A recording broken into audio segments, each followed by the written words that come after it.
ये है कमाई का अड्डा। CNBC आवाज मोतीलाल ओसवाल स्टूडियो से लाइव।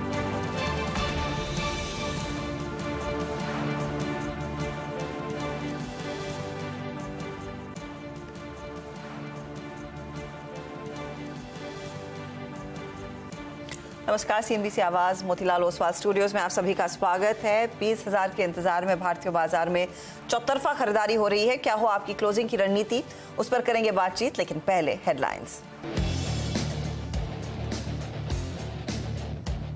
बुल्स का जोश हाई, लगातार 7 सेशंस की तेजी के साथ 20,000 की दहलीज पर पहुंचा निफ्टी। बैंक निफ्टी में भी रौनक, मिड कैप और स्मॉल कैप में नया शिखर बनने का सिलसिला कायम।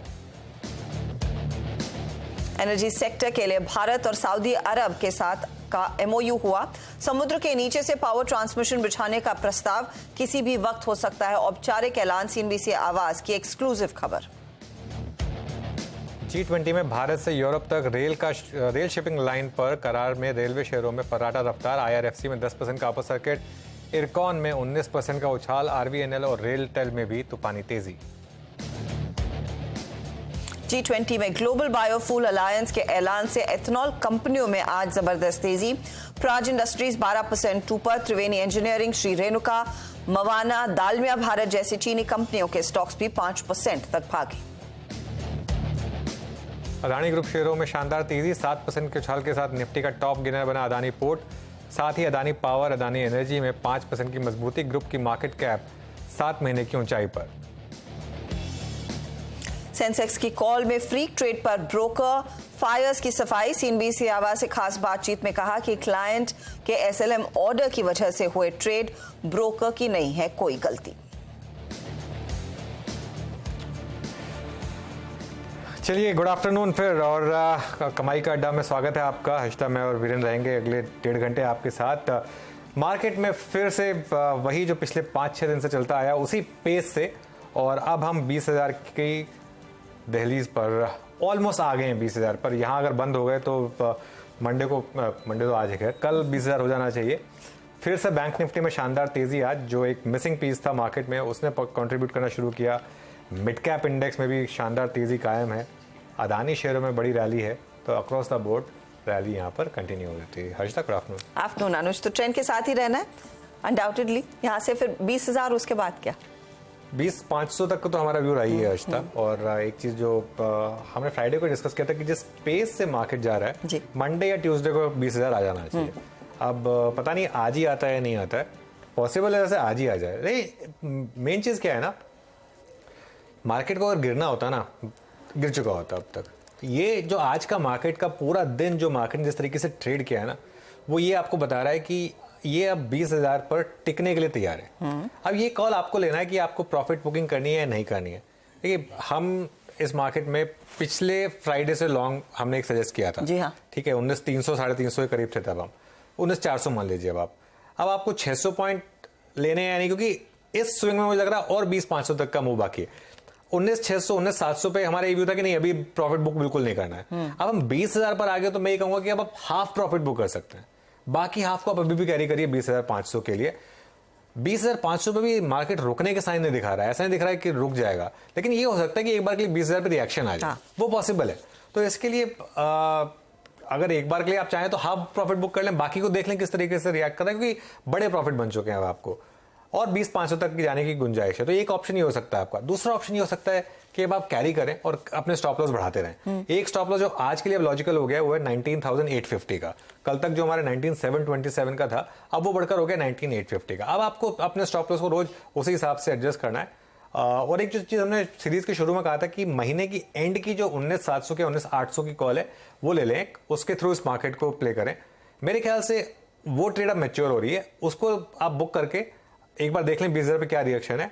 अगर 20,000 पे रिएक्शन ठीक ठाक रहता है तो उसके बाद आप फिर उस कॉल को शिफ्ट कर सकते हैं 20,100 या 20,200 में।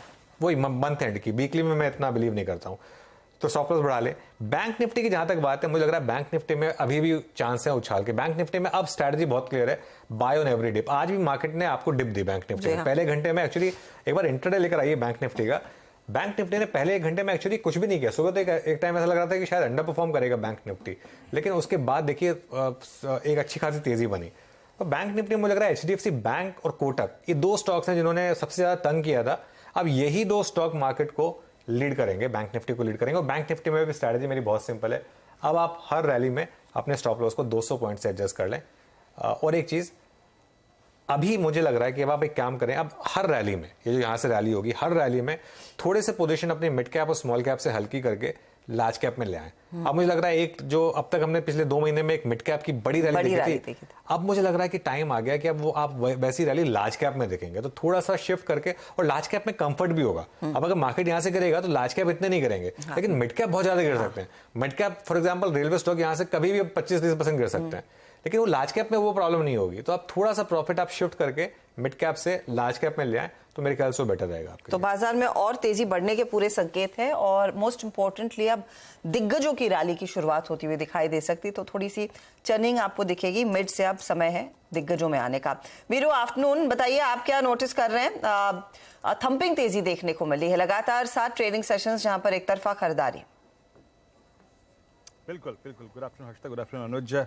ये जो डिफरेंशियल बचा है 20,000 से लेकर CMP के बीच में, मेरे ख्याल से एक स्टॉक फ्यूचर बहुत क्रिटिकल भूमिका निभा सकता है, एंड दैट्स रिलायंस। आज सुबह सुबह जो पहला स्टॉक हमने पिक किया था, मतलब डिस्कशन में, नॉट एग्जैक्टली कॉल, वो था रिलायंस इंडस्ट्रीज। प्लीज मैं जो कमेंट्स करूंगा वो इस स्टॉक के आंकड़ों के आधार पर है। इस चैनल का प्रबंधन और स्वामित्व रिलायंस इंडस्ट्रीज के हाथ में है, लेकिन 20 डेमा के ऊपर आज इसकी ओपनिंग हुई। फर्म स्ट्रॉन्ग वाइडेशंस और नीचे के पुट ऑप्शंस में हिस्सा स्ट्रॉन्ग बिल्डअप है। और इसके स्टॉक अगर आप फ्यूचर्स को देखें करंट मंथ के, तो वहां पे ओपन इंटरेस्ट घटा है 2.5%। ये पिछले 5-7 सेशन की, 8 सेशन की सबसे बड़ी शॉर्ट कवरिंग है रिलायंस इंडस्ट्रीज में।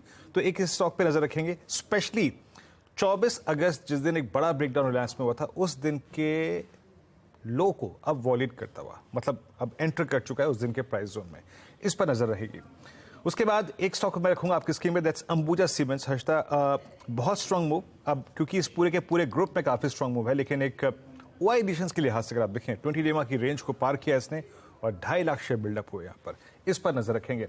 उसके बाद PSU बैंकिंग बास्केट पे, जिस पर अनुज मैंने सुबह सुबह बात भी की थी खासा, कैनरा बैंक एक multi year breakout, not exactly all time high, लेकिन एक मल्टी ईयर ब्रेकआउट। और ये स्टॉक अब इस वक्त पोस्ट मार्च 2018 की हाईएस्ट लेवल पे ट्रेड कर रहा है, ह्यूज एडिशन लॉन्ग साइड पे, और सुबह सुबह हुआ था। और अब अगर आप देखें तो इसमें करीब करीब 16.9 लाख शेयर यहाँ पे घटे हैं, दैट मीन शॉर्ट कवरिंग है। उसके बाद ग्लेनमार्क फार्मा, बलरामपुर चीनी में आज अच्छा मूव है, साथ ही साथ NMDC मेटल्स में ट्रेड में हमने सुबह सुबह पकड़े थे, काफी अच्छे खासे मूव मिले। NMDC आपकी स्क्रीन पे 145 पे ट्रेड करता हुआ।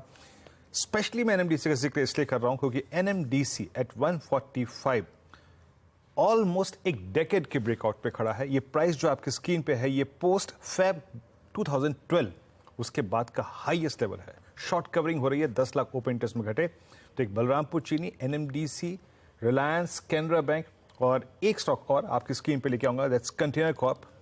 ये भी अच्छा मूव देता हुआ आपकी स्क्रीन पे आएगा। लगभग 729 डे हाई की ट्रैजेक्टरी से तो खैर नीचे आया है, लेकिन एक ब्रेकआउट बहुत अच्छा है इस स्टॉक में, और 7.25 लाख शेयर का एडिशन है। तो ये कुछ स्टॉक्स जहां पर हर्षिता मेरी नजर रहेगी क्लोजिंग में। हर्षिता जी हाँ, तो ये कुछ काउंटर्स जो रेडार पर इनफैक्ट सुबह से ही रहे हैं, कुछ तो पिछले हफ्ते से भी ट्रेंड मजबूती का कंटिन्यू कर रहे हैं, लेकिन कुछ और ट्रेंडिंग काउंटर्स आपकी स्क्रीन पर फटाफट से लेकर आते हैं। तेजी का मूड, तेजी वाले ट्रेड्स आपकी स्क्रीन पर पहले रखेंगे, जहां पर हम देख रहे हैं अदानी ग्रुप शेयरों में एक अच्छा खासा पुल बैक। प्रमोटर्स ने अपनी हिस्सेदारी दोनों पोर्ट और एंटरप्राइजेस में हमने देखा है 2-2.25% बढ़ाई है, और उसका एक रिफ्लेक्शन आज स्टॉक प्राइसेस में भी देखा गया है। HDFC लाइफ, अपोलो हॉस्पिटल, ये दूसरे दिग्गज काउंटर्स हैं जहां पर हमने देखा अच्छे वॉल्यूम पर करीब 2-2.25% तक के गेन्स बनते दिखाई दिए हैं। HDFC AMC 4.5% का इजाफा, पिरामिड एंटरप्राइजेस आज 4% भागा है। ABB, ICICI प्रूडेंशियल, ये दूसरे काउंटर्स हैं जहां पर हमने देखा है खरीदारी का सिलसिला जारी है। मुनाफा वसूली में PVR आइनॉक्स लगातार पिछले हफ्ते भाग रहा था, करीब 2% का एक डाउन टिक देखने को मिला है, तो कुछ करेक्शन शुरू हुआ है। और ये भी स्थिति भेल में देखने को मिल रही है।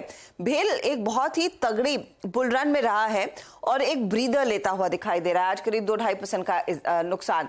UBL और ONGC में भी हमने देखा है तेजी पर थोड़ा सा विराम लगता हुआ, हल्की प्रॉफिट बुकिंग आप कहें इन स्टॉक्स में देखने को मिली है।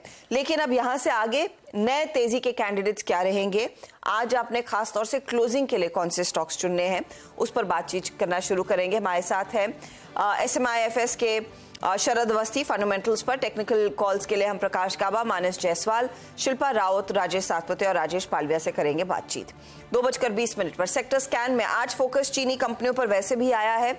जिस तरह से G20 में एक बायो फ्यूल पॉलिसी का ऐलान प्रधानमंत्री नरेंद्र मोदी ने किया, तो एथेनॉल प्ले कितना और जोरदार देखने को मिलेगा, इस पर श्री रेणुका शुगर्स के एग्जीक्यूटिव चेयरमैन अतुल चतुर्वेदी को जोड़ेंगे। 2:30 बजे क्या चल रहा है में फोकस मार्केट पर ही।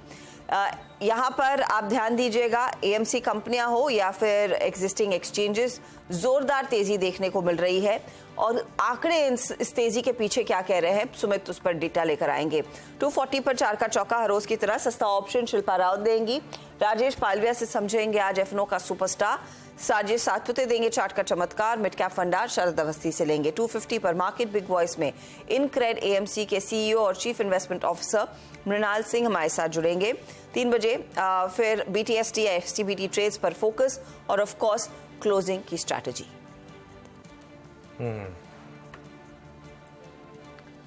ओके, चलिए अपने पैनल को जोड़ना शुरू करते हैं और कॉल्स लेते हैं फिर। गुड आफ्टरनून गाबा सर, बताइए इस समय क्या बाय कॉल होगी? Good afternoon to you. इस समय जो पसंद है मुझे वो बैंकिंग क्षेत्र से, वो है एक्सिस बैंक। ट्रेड करा है 994 पर, इसका टारगेट 1000 कम से कम है, फिर 1005 भी जा सकता है, स्टॉप होगा 990 का। एक्सिस बैंक में तेजी है। 9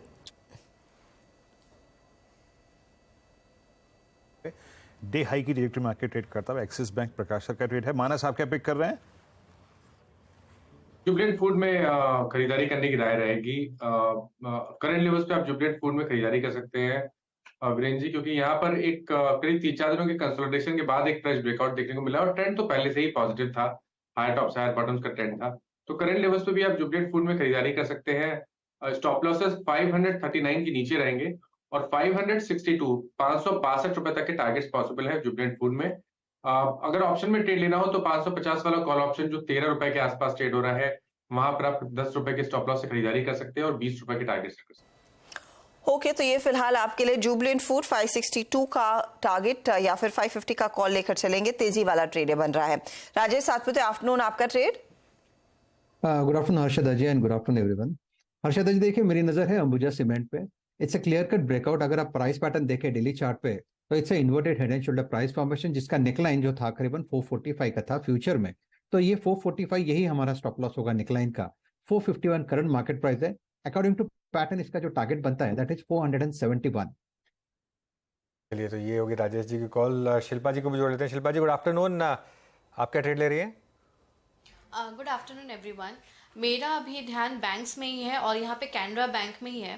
कैनरा बैंक ऑफकोर्स आज फ्यूचर्स में ऑलरेडी 6% अप मूव है, तो यहाँ पे डायरेक्ट फ्यूचर्स में मैं ट्रेड रेकमेंड नहीं करूँगी। यहाँ पे ऑप्शंस 370 का कॉल ऑप्शन रफली 7-7.5 रुपये के बीच में ट्रेड कर रहा है। आप इसमें पार्टिसिपेट कीजिए। स्टॉप लॉस 4 रुपये का रहेगा। यहाँ पे टारगेट्स 11 और 14 आप एक्सपेक्ट कर सकते हैं। यहाँ पे 350 पे भी बहुत स्ट्रॉन्ग पुट राइटिंग है, तो यहाँ पे सपोर्ट बेस ऊपर बढ़ते ही जा रहा है और यहाँ पे मुझे लगता है एक आराम से 10 to 15% का अपमूव आपको शायद नेक्स्ट ये सीरीज में आपको देखते हुए मिलेगा। तो ये अप्रोच करेगा रफली 400 जोन्स। तो 370 कॉल ऑप्शन बहुत ही जस्टिफाइबल ट्रेड है ये। तो कैनरा बैंक पे यहाँ पे 370 का कॉल और यहाँ पे सिर्फ फ्यूचर्स की जगह कॉल्स का रिकमेंडेशन इसलिए है क्योंकि थोड़ा सा काउंटर ओवरबॉट है। हम ऑप्शंस के थ्रू जाएंगे। शरद, गुड आफ्टरनून, कार्यक्रम में स्वागत है आपका। और अच्छा खासा मूव आज पीएसयू बैंक्स में काफ़ी स्ट्रॉन्ग मूव है। आप देखिए अभी कैनरा बैंक का जिक्र हो रहा था। इंडिसेस ऑल टाइम हाई के बेहद नज़दीक। आपकी अप्रोच मार्केट्स पे, आपका कन्विशन ट्रेड इस वक्त का? देखिए, जनरल अप्रोच तो हमारी यही है कि अभी भी बाजार में काफी स्टीम बाकी है। बहुत ज्यादा नर्वस होने की हमें गुंजाइश नहीं दिखाई दे रही। प्योरली स्टोरी बेस्ड जो चीजें हैं वहां हम ज्यादा इंटरेस्ट ना लें तो बेटर होगा इन्वेस्टर्स के लिए। जहाँ थोड़ा बहुत स्ट्रेंथ हो नंबर्स की और अगले साल 2 साल की नंबर्स की, वहाँ फोकस ज्यादा करिए रादर देन की लॉफ्टी स्टोरीज 5-10 साल में क्या होगा उस पर। तो उस हिसाब से अगर आप चलते तो मुझे नहीं लगता कि अभी भी बाजार ऐसे लेवल पे जहाँ से आपको बहुत बड़ा हिट कोई देखने को मिले। स्टॉक के हिसाब से मुझे भी पीएसयू बैंक ही पसंद है। बैंक ऑफ बड़ौदा हमें लगता है डिसेंट थोड़ी बहुत करेक्शन या स्लो डाउन इन बैंक्स में हमने पिछले क्वार्टर में देखा है, बट आने वाले समय में देश का दूसरा सबसे बड़ा पीएसयू बैंक है। मोस्ट प्रोबेबली जो एनपीएस की प्रॉब्लम इनको हुई थी मर्जर के बाद वो काफी हद तक एड्रेस हो गई है। नेट एनपीएस 0.75-0.78% के आसपास ऑलरेडी आ गए हैं। बैंक के पास लगभग 9-9.25 ब्रांचेस हैं, 11-12 हज़ार एटीएम्स हैं, और आने वाले समय में हमें लगता है कि जैसे जैसे रिटेल बुक पे बैंक का फोकस है और क्रेडिट कॉस्ट भी लगभग कंट्रोल में है, अगर ईसीएल प्रोविजनिंग्स को छोड़ देते तो लगभग 0.4% के आसपास क्रेडिट कॉस्ट आ रही थी, जो काफी अट्रैक्टिव है। हमें लगता है अगले 2 साल में रिटेल ग्रोथ जो फोकस है बैंक का, वो एक काफी डिसेंट ग्रोथ वहां पे रहनी चाहिए, प्लस कॉर्पोरेट बुक में भी ठीक ठाक ग्रोथ आनी चाहिए। तो 14-15% की एडवांसेस ग्रोथ आसानी से 2 साल में बैंक क्लॉक करेगा। इसके अलावा एनपीएस का कोई मेजर प्रेशर हम एक्सपेक्ट नहीं कर रहे। कैपिटल एडिक्वेसी वगैरह एडिक्वेट है 15-15.25 के आसपास, तो वहाँ पे भी कोई और फर्दर फंड इन्फ्यूजन का प्रेशर है नहीं। बुक वैल्यू के हिसाब से हमें लगता है कि अगले 2 साल में आसानी से बैंक 40-50 रुपए की बुक वैल्यू ऐड कर लेगा 200 रुपए के आसपास की बुक वैल्यू पे, और 2-3% के आसपास की डिविडेंड यील्ड भी है। तो 250 रुपए की बुक वैल्यू पे मुझे लगता है कंपनी बैंक को आसानी से 1.25 का मल्टीपल आसानी से मिलना चाहिए। तो 275 रुपए के लक्ष्य के हिसाब से बैंक ऑफ बड़ौदा। ओके, तो एक एक करके 2 PSU बैंक्स आ गए। कैनरा बैंक आपकी स्क्रीन पे day high, bank of Baroda 203 पे डे हाई ट्रेड करता हुआ। अब विषय को बदलते हैं। हालांकि जो मुझे इनपुट्स मिल रहे हैं उसके मुताबिक आज भी श्रीलंका में बारिश है। तो अनुज, कुल मिला के इंडिया अब तक 75 ओवर खेल चुकी है, लेकिन पाकिस्तान के बल्लेबाजी का नामो निशान नहीं है। ये सूरत हाल वैसा ही है जैसे बचपन में जिसका बैट होता था ना, वो बैटिंग करके बैट लेके भाग जाए। ये हाल कुछ वैसा ही है। अभी तक चांसेस नहीं लग रहे। खैर, फिर भी मैं विषय को मोड़ता हूँ, एग्जैक्टली कोर विषय पे आता हूँ। Look at Jubilant. अनुज, सुबह सुबह डिस्कशन हुआ था 5:37 पे। लुक एट यूनाइटेड स्पिरिट्स, यानी अक्टूबर की थीम जोर पकड़ती हुई है। बिल्कुल वीरो, ये हमने डिस्कस भी किया था। बिल्कुल। और वैसे एक चीज़ मैं कहूँगा, किसने ये सोच के श्रीलंका में मॉनसून में एशिया कप रखा? प्रॉब्लम ये हो गई है, थोड़ा on a serious note, problem ये हो गई कि कैलेंडर में अब जगह बचती ही नहीं है। सबके खुद के प्रीमियर लीग इवेंट्स होते हैं। 2 महीने हमारा आईपीएल चलता है, श्रीलंका की खुद की लीग है, बांग्लादेश की लीग है, सबकी लीग है, ठीक है। उसके बाद इंटरनेशनल क्रिकेट के लिए जो टाइम बचा तो दे दिया। अब ये देखिए, ये अब ये तो खैर मतलब आप एक समझिए कि एशिया में क्रिकेट का इतना जुनून है, वरना अगर यही चीज़ ऑस्ट्रेलिया जैसी कंट्री में हो, ऐसे टूर्नामेंट को कोई मतलब देखना तो दूर की बात है, कोई चर्चा भी नहीं करेगा ऐसी टूर्नामेंट की, जो एकदम ऐसी मीनिंगलेस टूर्नामेंट हो, वनडे टूर्नामेंट, वो भी आप ऐसे टाइम पे कर रहे हो जिसमें मतलब कोई फैंस के लिए कुछ मिल ही नहीं रहा है। लेकिन हमारा क्या है ना, हमारे पास तो वही ऑप्शन होते नहीं है। हम तो इतने ज्यादा जुनून में होते हैं क्रिकेट के कि क्रिकेट का कोई भी मैच हो हम तो देखेंगे। इसको बस स्क्वीज कर लिया, एडजस्ट कर लिया। अच्छा, एशिया कप को एडजस्ट कर लेंगे। उनको पता है, क्योंकि जो हमारी कोर ऑडियंस है वो अभी भी इसको लेके तैयार है। वो वीरू ने मैसेज किया, मैंने ना न्यूज रूम में बड़ी स्क्रीन पर लगा दिया। मैंने बोला वीरू रहने दो, बारिश हो जाएगी फिर से। बारिश तो कल भी मेरे दोस्त वगैरह गए थे, वो कहते कि पिज्जा वीजा भी मंगा लिया और मैच भी नहीं हुआ, तो वो आज दोबारा पिज्जा आ जाएगा, ठीक है ना। ये यही हो रहा है। मैं तो कहता हूँ इवन वर्ल्ड कप में भी हजदा आप देखो टिकटें अवेलेबल नहीं होती हैं। जो होती हैं वो ऐसी होती हैं। उसके बाद आप स्टेडियम में पहुंच जाओ, इतना गंदा एक्सपीरियंस होता है स्टेडियम में जाके यहाँ इंडिया में मैच देखना। तो फैंस को ट्रीट इस तरीके से किया जाता है। और प्रॉब्लम क्या है, उसके बाद भी फैंस 10-10 गुना 20-20 गुना पे टिकट लेने को तैयार है। प्रॉब्लम ये है अब तो खैर एनीवे, मैं टॉपिक से थोड़ा भटक रहा था। लेकिन हाँ वीरू, बिल्कुल जो जुबिलेंट इसलिए भाग रहा है कि कल वाला मैच आज भी कंटिन्यू करेगा, वो सेल डबल हो जाएगी, और इसीलिए यूएसएल भी भाग रहा है। लगे हाथ वैसे जोमेटो का भी शेयर देख लेना, सारे देवयानी, जोमेटो सबके सब भाग रहे हैं। हाँ, सारे भाग रहे हैं। और सुबह मानस ने पहले कविता जी ने कॉल पिक की थी जोमेटो की, जुबिलेंट की, फिर मेरे ख्याल से मानस ने भी पिक किया था। मानस, अभी आपका व्यू क्या कहता है जुबिलेंट पे? 547 कैरी करें इसको, और अगर कैश में कुछ देवयानी पे या फिर जोमेटो पे आपका व्यू तो वो भी प्लीज बताइएगा। देखिए, जुबिलेंट मैंने जस्ट अभी थोड़ी देर पहले ही कॉल दिया वीरेंद्र जी, तो वो कंटिन्यू रहेगा। 562 रुपए के टारगेट दिए हैं, तो वो व्यू अभी भी कंटिन्यू है। आपने जोमेटो की बात की, बिल्कुल जोमेटो में कि अगर हम चार्ट्स मंथली बेसिस पे देखें तो बहुत ही इंपॉर्टेंट हर्डल स्टॉक ने क्रॉस किया है। ट्रेंड इतना पॉजिटिव है, हाई टॉप्स हाई बॉटम्स का, कि आप बिल्कुल उम्मीद कर सकते हैं कि बहुत ही जल्द हम शायद जोमेटो में 130 रुपए तक के भाव देख सकते हैं। तो अगर हम एक पोजिशनल ट्रेड लेना हो तो जोमेटो पे तो करंट लेवल्स पे भी खरीदारी करनी चाहिए। 90 रुपए के नीचे स्टॉप लॉस लगा के 130 रुपए के टारगेट सेट करिए। जोमेटो भी एक अच्छा ट्रेड बनता हुआ दिखाई दे रहा है। देखिए आज 135 का भी एक ब्रोकरेज की तरफ से व्यू बना था, तो वहां पर मोमेंटम अच्छा खासा बना है। अच्छा, पिरामिड एंटरप्राइजेस देखिएगा, ये कुछ काउंटर्स में थोड़ी बहुत तेजी आती हुई दिखाई दी है। ये स्टॉक मेरे ख्याल में पिछले हफ्ते भी हमारे एक जानकार मेंशन कर रहे थे। गावा साहब, हो सके तो पीईएल पर एक व्यू दे प्लीज। 1137 के लेवल्स फ्यूचर्स में देखने को मिले हैं, 4% तक का ओआई, और जब ये स्टॉक चलता है तो वॉल्यूम पिकअप भी डिसेंट रहता है। पीएल सुबह से एक तेजी दिखा रहा है, ट्रेड कर रहा है 1131, अपसाइड ऑन है। अगर आज और कल का आज का ट्रेड नहीं बनता, लेकिन आज और कल में ट्रेड डेफिनेटली बनता है। 1150 भी पॉसिबल है। स्टॉप थोड़ा डीप होना पड़ेगा 1120 का, या थोड़ा लोअर करें मेरे ख्याल से ठीक रहेगा, लेकिन 1150 पीएल में पॉसिबल है कल, बिल्कुल पीएल में पॉसिबल है बिल्कुल। बायोकॉन में अच्छा मूव आया। गावा सर ने एक्सिस बैंक पिक किया था, वो चला। कैनरा बैंक शिल्पा ने पिक किया था, वो चला। अच्छा मूव्स इस समय। और एक और स्टॉक अब रिलायंस, देखिए डे हाई पर रिलायंस। अब जरा निफ्टी और बैंक निफ्टी का मूव देखिए। बैंक निफ्टी अब 45,462 पर। देखिए बैंक निफ्टी में अभी भी काफ़ी डिफरेंशियल है compare to Nifty previous high की तरफ जाने के लिए। बैंक निफ्टी अभी भी 2% दूर है। बैंक निफ्टी का हाई था 46,369, तो यहाँ से अभी भी करीब करीब 800-900 पॉइंट की जगह है बैंक निफ्टी में। निफ्टी तो खैर अब ऑल टाइम हाई से सिर्फ 45 पॉइंट दूर रह गया। वो आज से लास्ट आवर में, या वरना कल तो खैर आ ही जाना चाहिए। अगर आज नहीं आया और यहीं बंद हो गए तो कल खुलते ही हम ऑल टाइम हाई लगा देंगे, उसमें तो खैर कोई शायद डाउट ज़्यादा बचेगा नहीं। लेकिन इसके अलावा और कौन से स्टॉक्स अच्छा कर रहे हैं, एक बार जरा लेकर आइए। मारुति सुजुकी, सुबह मारुति पर पिक भी गई थी चैनल पर, आई थिंक सचिन ने पिक किया था। मानस, मारुति में इस समय क्या व्यू होगा आपका? 10,500 क्रॉस। मारुति पे फ्राइडे सेशन पे भी मैंने एक रिकमेंडेशन दिया था मारुति पे, क्योंकि जिस तरह के पैटर्न्स थर्सडे के सेशन में बने, तो वो क्लियरली शो कर रहा था कि बॉटम बन गया है। जो हमने करेक्शन 3-4 दिनों पहले देखा था, तो वो बॉटम फॉर्मेशन बन गया था, और पहले ही वीकली चार्ट में तो हमने पहले ही ब्रेकआउट देख लिया था। तो अभी तो मेरा समझना है कि करंट लेवल से कम 400 रुपए का अपमूव आपको देखने को मिल सकता है। अभी भी खरीदारी करने के मौके दिखते हैं। मेरा समझना है कि शायद 10,900 तक के भाव आपको मारुति में देखने को मिल सकते हैं। तो अगर किसी ने खरीदारी नहीं की थी तब, तो अभी भी आप खरीदारी करिए। स्टॉप लॉसेस 10,420 के नीचे रहेंगे, और टारगेट 10,750 और फिर 10,900 तक के देखने को मिल सकते हैं। 10,000 के ऊपर 10,500, इनफैक्ट आज खिलाड़ी में 11,000 का भी टारगेट अमित से दे रहे थे। तो मोमेंटम तो है इस काउंटर में अनडाउटेडली।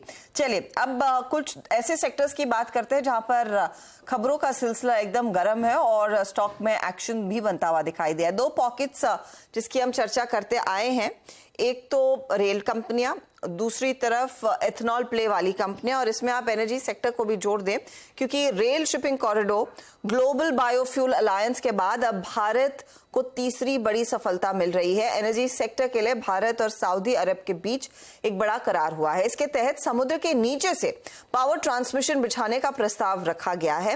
ज्यादा डिटेल्स के लिए लक्ष्मण रॉय हमारे साथ है, और लक्ष्मण के हाथ दरअसल ये एक्सक्लूसिव जानकारी लग रही है कि किसी भी क्षण दरअसल इसका एक औपचारिक ऐलान होता हुआ हम देखेंगे। लक्ष्मण, क्या डिटेल्स हैं, कितना बड़ा ये प्रोजेक्ट साबित हो सकता है? देखिए, ये ट्रांसमिशन लाइन के लिहाज से, ट्रांसमिशन सेक्टर के लिहाज से काफ़ी बड़ा प्रोजेक्ट साबित होगा, क्योंकि इस पर पिछले करीब मुझे लगता है कि 2 साल से बातचीत हो रही थी। 2 साल से दोनों देशों के बीच में चर्चा हो रही थी।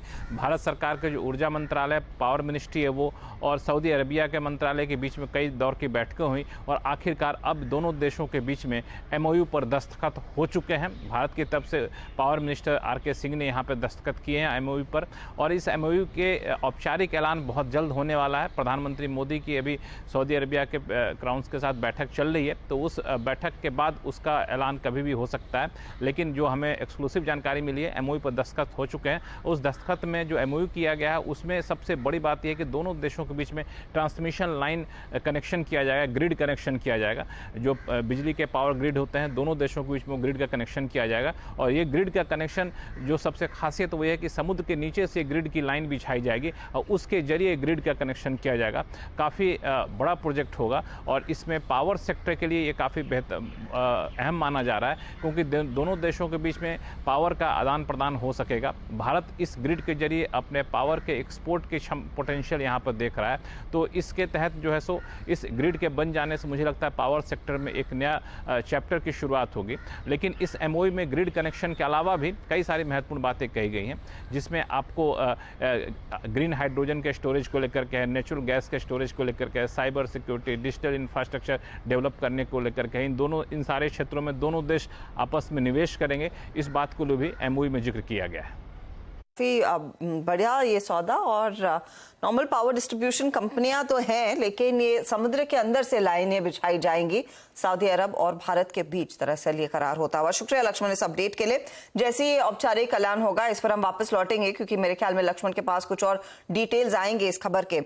शरद, है तो ये बड़े प्रोजेक्ट्स, इसका कुछ ऐसे अंदाजा किसको फायदा लगेगा? क्योंकि पावर ट्रांसमिशन कंपनियां सरकारी भी है, कुछ निजी कंपनियां भी हैं, किसी लिस्टेड प्लेयर के हाथ सीधे कुछ ऑर्डर्स आने की गुंजाइश है क्या इसमें? देखिए, बड़ा काम तो पावर ग्रिड के पास ही आना चाहिए और इसीलिए मैं काफी समय से पावर ग्रिड पे काफी बुलिश हूँ, ग्लोबली भी और डोमेस्टिक लेवल पे भी। मुझे लगता है जिस स्केल के प्रोजेक्ट की हम बात कर रहे हैं, ऑब्वियसली देश की जो सबसे बड़ी ग्रिड ट्रांसमिशन कंपनी है उसी को सबसे बड़ा फायदा होना चाहिए। तो बड़ी कंपनीज में पावर ग्रिड और एक छोटी कंपनी है जो लार्जली पावर ग्रिड के लिए ही काम करती है, टेक्नो इलेक्ट्रिक करके।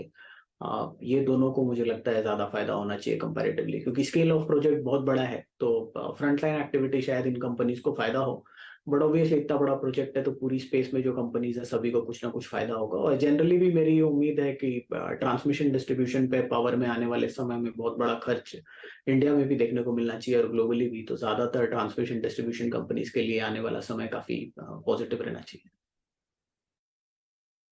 पावर ग्रिड आपके स्क्रीन पे और लग रहा है कि स्टॉक वाकई टोज पे है। इट्स 260 240 और याद रखिएगा शिल्पा, इनफैक्ट इन खबरों के बीच पे है ये 262 से लेकर 265 का प्राइस, ये शायद एक थोड़ा सा कंजेशन जोन है। यहाँ पे बार बार डिस्ट्रीब्यूशन आता है। लास्ट टाइम भी जुलाई में आया था और फिर जुलाई लास्ट में आया था, बट इस बार हमारे पास ट्रिगर है, हमारे पास न्यूज़ फ्लो है। आपकी राय क्या कहती है? अगर इस पर लॉन्ग जाना हो इन एंटिसिपेशन ऑफ 265 ब्रेकआउट, क्या अप्रोच रहनी चाहिए? ट्रेलिंग स्टॉप लॉसेस क्या होने चाहिए? क्या टारगेट रखने चाहिए? डेफिनेटली वीरेंद्र जी, मैं वही देख रही थी, पावर ग्रिड बहुत ही पॉजिटिव है। यहाँ पे 265 के ऊपर तो इसका क्लियर ब्रेकआउट है फॉर टारगेट्स ऑफ 285 टू 300। अगर मैं यहाँ पे सितंबर या मान लीजिए एक अक्टूबर मिड तक भी हम लोग अगर ये टारगेट एक्सपेक्ट कर सकते हैं। लेकिन यहाँ पे 260 पे भी सपोर्ट बिल्टअप हो रहा है। अगर आप देखेंगे तो 260 के नीचे भी स्टॉक इतना नहीं जाता है। तो यहाँ पे एंटिसिपेट करके अगर हम लोग पावर ग्रिड का 270 का कॉल ऑप्शन, इसको एक्चुअली मैंने सोचा था इसके लिए चार का चौका के लिए, बट अभी हम लोग डिस्कस कर रहे हैं। तो यहाँ पे 5 रुपए में अभी ट्रेड कर रहा है, तो आप यहाँ पे 2.5 रुपए का अगर स्टॉप लॉस भी मेंटेन करते हैं तो मुझे लगता है ये आपको बहुत अच्छे गेन्स देगा। यहाँ पे टारगेट्स डबल से भी ज्यादा हो सकते हैं, 11 to 12 आप टारगेट एक्सपेक्ट कर सकते हैं। पावर ग्रिड की 270 की कॉल ऑप्शन कंसिडरिंग इवेंट, याद रखिएगा स्टॉप लॉस जो यहाँ पर शिल्पा जी दे रही है उसको जहन में रखिएगा। एक समय इस डिस्कशन के दौरान हार्डली डिफरेंशियल निफ्टी का वर्सेस ऑल टाइम हाई या फिर 20,000 से सिर्फ 35 पॉइंट रह गया था। Let's hope for the best, शायद हो ही जाए क्योंकि रिलायंस थोड़ा सा अगर आप देखें मूव दे रहा है। राजेश पालविया एक्सिस सिक्योरिटी से जुड़ चुके हैं। Rajesh, good afternoon. राजेश, आपका कन्विशन ट्रेड? वीरेंद्र जी, जिस तरीके से मोमेंटम है बैंकिंग स्पेस पे, हमें लगता है यहीं पे फोकस करना चाहिए और यहाँ पे हम HDFC बैंक पे बाय करने की सलाह देंगे। जिस तरीके से स्टॉक अब 1600 के ऊपर कंफर्टेबली होल्ड कर रहा है, ऑलमोस्ट अब अपने 50 डे मूविंग एवरेज को अप्रोच करते हुए दिख रहा है। हमें लग रहा है जिस तरीके का सेटअप यहाँ पे डेली वीकली टाइम फ्रेम पे बना, ये स्टॉक में फर्दर मोमेंटम हायर साइड पे बनेगा। फ्यूचर के टारगेट एक्सपेक्ट कर रहे हैं हम इसमें 1660 1670 की तरफ। स्टॉप लॉस रखना होगा करीब 1615 के आसपास। चलिए, ये HDFC bank, in fact HDFC bank से याद आया, अब 45,500 क्रॉस कर रहे हैं हम बैंक निफ्टी में। और अब बैंक निफ्टी का आप कंट्रीब्यूशन देखिए, शानदार मूव यहाँ पर HDFC बैंक में आते हुए। एक और चीज़ का ध्यान रखिए, कल फिन निफ्टी की एक्सपायरी है, निफ्टी फाइनेंशियल सर्विसेज इंडेक्स की, और मुझे लग रहा है आप कुछ ट्रेडर्स वहाँ भी शायद फोकस करना चाहें। वो ट्रेड कर रहा है इंडेक्स 20,274 पर, निफ्टी फाइनेंशियल सर्विसेज इंडेक्स। ये इंडेक्स अब 20,275 पर रहा। एक बार जरा इसकी अगर फायर हो सके तो कल की 20,300 कॉल फायर करने की कोशिश करिएगा। मैं एक बार जरा चेक कर रहा था वो कहाँ पर है, क्योंकि अगर जस्ट थिंकिंग अलाउड हर्षदा, अगर ये मूव आया बैंक निफ्टी की वजह से और अगर ये डिफरेंशियल कैप्चर करने की कोशिश की हमने और आज शाम को रात को ग्लोबल क्यूज ठीक ठाक रहे, मेरे ख्याल से मार्केट के लिए बेस्ट केस सिनेरियो होगा कि आज हम 20,000 ना हिट करें, आज हम चले जाएं 19,970 1980 तक, क्योंकि आज की आज अगर 20,000 हिट किया तो फिर वो थोड़ी सी प्रॉफिट टेकिंग आएगी वहां से एल्गो की। तो आज की आज आप 20,000 ना हिट करें, सपोज करिए आप 19,980 तक पहुंच जाएं, ऐसा हुआ तो कल का गैप अप में फिर आप सीधा 20,000 और कल के गैप अप में फिर प्रॉफिट टेकिंग भी नहीं आएगी, कल के गैप अप में फिर हम राइड करेंगे उस मूव को। और अगर ऐसा होगा तो कल मुझे लग रहा है कि फिन निफ्टी फिर हो सकता है कि सीधा आपको 2350 2360 के करीब शुरुआत करे, ऐसा पॉसिबल है, प्रोवाइडेड आज लास्ट के घंटे मार्केट बिहेव करे और यहाँ बंद दे दे। मतलब वैसे लग नहीं रहा कि ज़्यादा कोलैप्स होंगे यहाँ से, होना तो तब तक हो चुके होते। मेरे ख्याल से मार्केट तैयारी कर रहा है कल 20,000 हिट करने की, कल मंगल भी है तो मंगल के दिन पे 20,000 हिट करेंगे हम शायद। तो आतिशबाजी बेसिकली जारी रहेगी, यही उम्मीद है। चलिए, एक स्पेस जहां पर हमने देखा है काफी ज्यादा आतिशबाजी चल रही है, चीनी कंपनियां और एथनॉल से जुड़ी हुई कंपनियां। दरअसल G20 समिट में ग्लोबल बायोफ्यूल अलायंस पर बाजार बुलिश होता दिखाई दे रहा है और इसके तहत ग्लोबल स्तर पर पेट्रोल में करीब 20% एथनॉल ब्लेंडिंग की पहल की गई है। अब इससे कितने बड़े दरवाजे खुल जाते हैं भारत ही नहीं ग्लोबल मार्केट्स में एथनॉल के, इस पर और डिटेल में बातचीत करते हैं श्री रेणुका शुगर के एग्जीक्यूटिव चेयरमैन अतुल चतुर्वेदी हमारे साथ है। अतुल जी, स्वागत है आपका। इनफैक्ट पहले तो ये चीनी कंपनियों में तेजी देखने को मिली थी कि शुगर प्राइसेस आसमान छूने लगी है, कंसिडरिंग एक थोड़ी बहुत किल्लत तो हो सकती है चीनी की, लेकिन ये जो बायोफ्यूल वाला प्ले है उसको लेकर हमने सोचा आपसे बात की जाए, क्योंकि आपने भी एक बहुत बड़ी कैपेसिटी सेटअप की है और लगभग आपका इरादा था 2025 तक अपनी एथनॉल ब्लेंडिंग कैपेसिटी या फिर एथनॉल का प्रोडक्शन डबल करने का। ये जो बायोफ्यूल अलायंस सामने पेश किया गया है G20 में, ये कितना अहम है एक तो, और दूसरी तरफ फिर आप जैसे प्लेयर्स के लिए कितने बड़े मौके खुल जाते हैं? देखिए, जहां तक अपने ऑनरेबल प्राइम मिनिस्टर का सवाल है, उनने अपनी जो नेशनल बायोफ्यूल पॉलिसी थी उसमें ऑलरेडी 20% ब्लेंडिंग का टारगेट जो 2030 तक का था उसको प्रीपोन करके 2025 तक कर दिया, और इस जो क्या नाम 2025 में 20% ब्लेंडिंग है, इसमें अबाउट 10.16 बिलियन लीटर्स एथनॉल इनको लगेगा आज के कंजम्पशन के बेसिस पे, और उसमें से तकरीबन 5.5 बिलियन लीटर्स शुगर सेक्टर से आना था और बैलेंस 4.66 बिलियन लीटर्स आना है ग्रेन सेक्टर से। मैं समझता हूं ग्रेन सेक्टर में थोड़े बहुत चैलेंजेस रहेंगे इतनी कैपेसिटी रैंप अप करने में। आज की तारीख में ग्रेन सेक्टर का या डैमेज ग्रेन का और मेज का वगैरह सब मिला के टोटल कंट्रीब्यूशन 20% है जो अभी सप्लाई हो रहा है, एंड बैलेंस 80% आज शुगर सेक्टर सप्लाई कर रहा है। मैं समझता हूं कि शुगर सेक्टर का जो टारगेट है जो 5.5 बिलियन लीटर्स का, वो बढ़ेगा और शुगर सेक्टर के पास इकोसिस्टम भी मौजूद है, and that should help government achieve whatever they are targeting of 20% blending. तो मैं समझता हूँ ये शुगर सेक्टर के लिए तो ये पॉजिटिव खबर है, और डेफिनेटली अपने नेट जीरो अगर अचीव करना है, और जहाँ पे मैं समझता हूँ प्राइम मिनिस्टर साहब भी प्रतिबद्ध हैं, तो ये होना चाहिए, and it should be helping the sugar industry. Bharat के लिए शायद इन गोल्स को अचीव करना आसान होगा क्योंकि इस पे हम काफी अग्रेसिवली काम करते दिखाई दिए हैं, लेकिन ग्लोबली ये एथनॉल कैपेबिलिटीज दूसरे देशों में कैसी है, स्पेशली शुगर प्रोड्यूसिंग नेशंस की क्या स्थिति है वहां पर, और इसमें किस तरह का इन्वेस्टमेंट आता हुआ दिखाई दे सकते हैं? देखिए, ब्राजील जो है वो शुगर एथनॉल बहुत जबरदस्त बनाता है, almost something like 30 billion litres, और उनके यहाँ जो ब्लेंडिंग रेशियो है आज की तारीख में, जो हम लोग 20% टारगेट कर रहे हैं, ब्राजील के अंदर ऑलमोस्ट 27.5% आज भी ब्लेंड हो रहा है पेट्रोल के अंदर।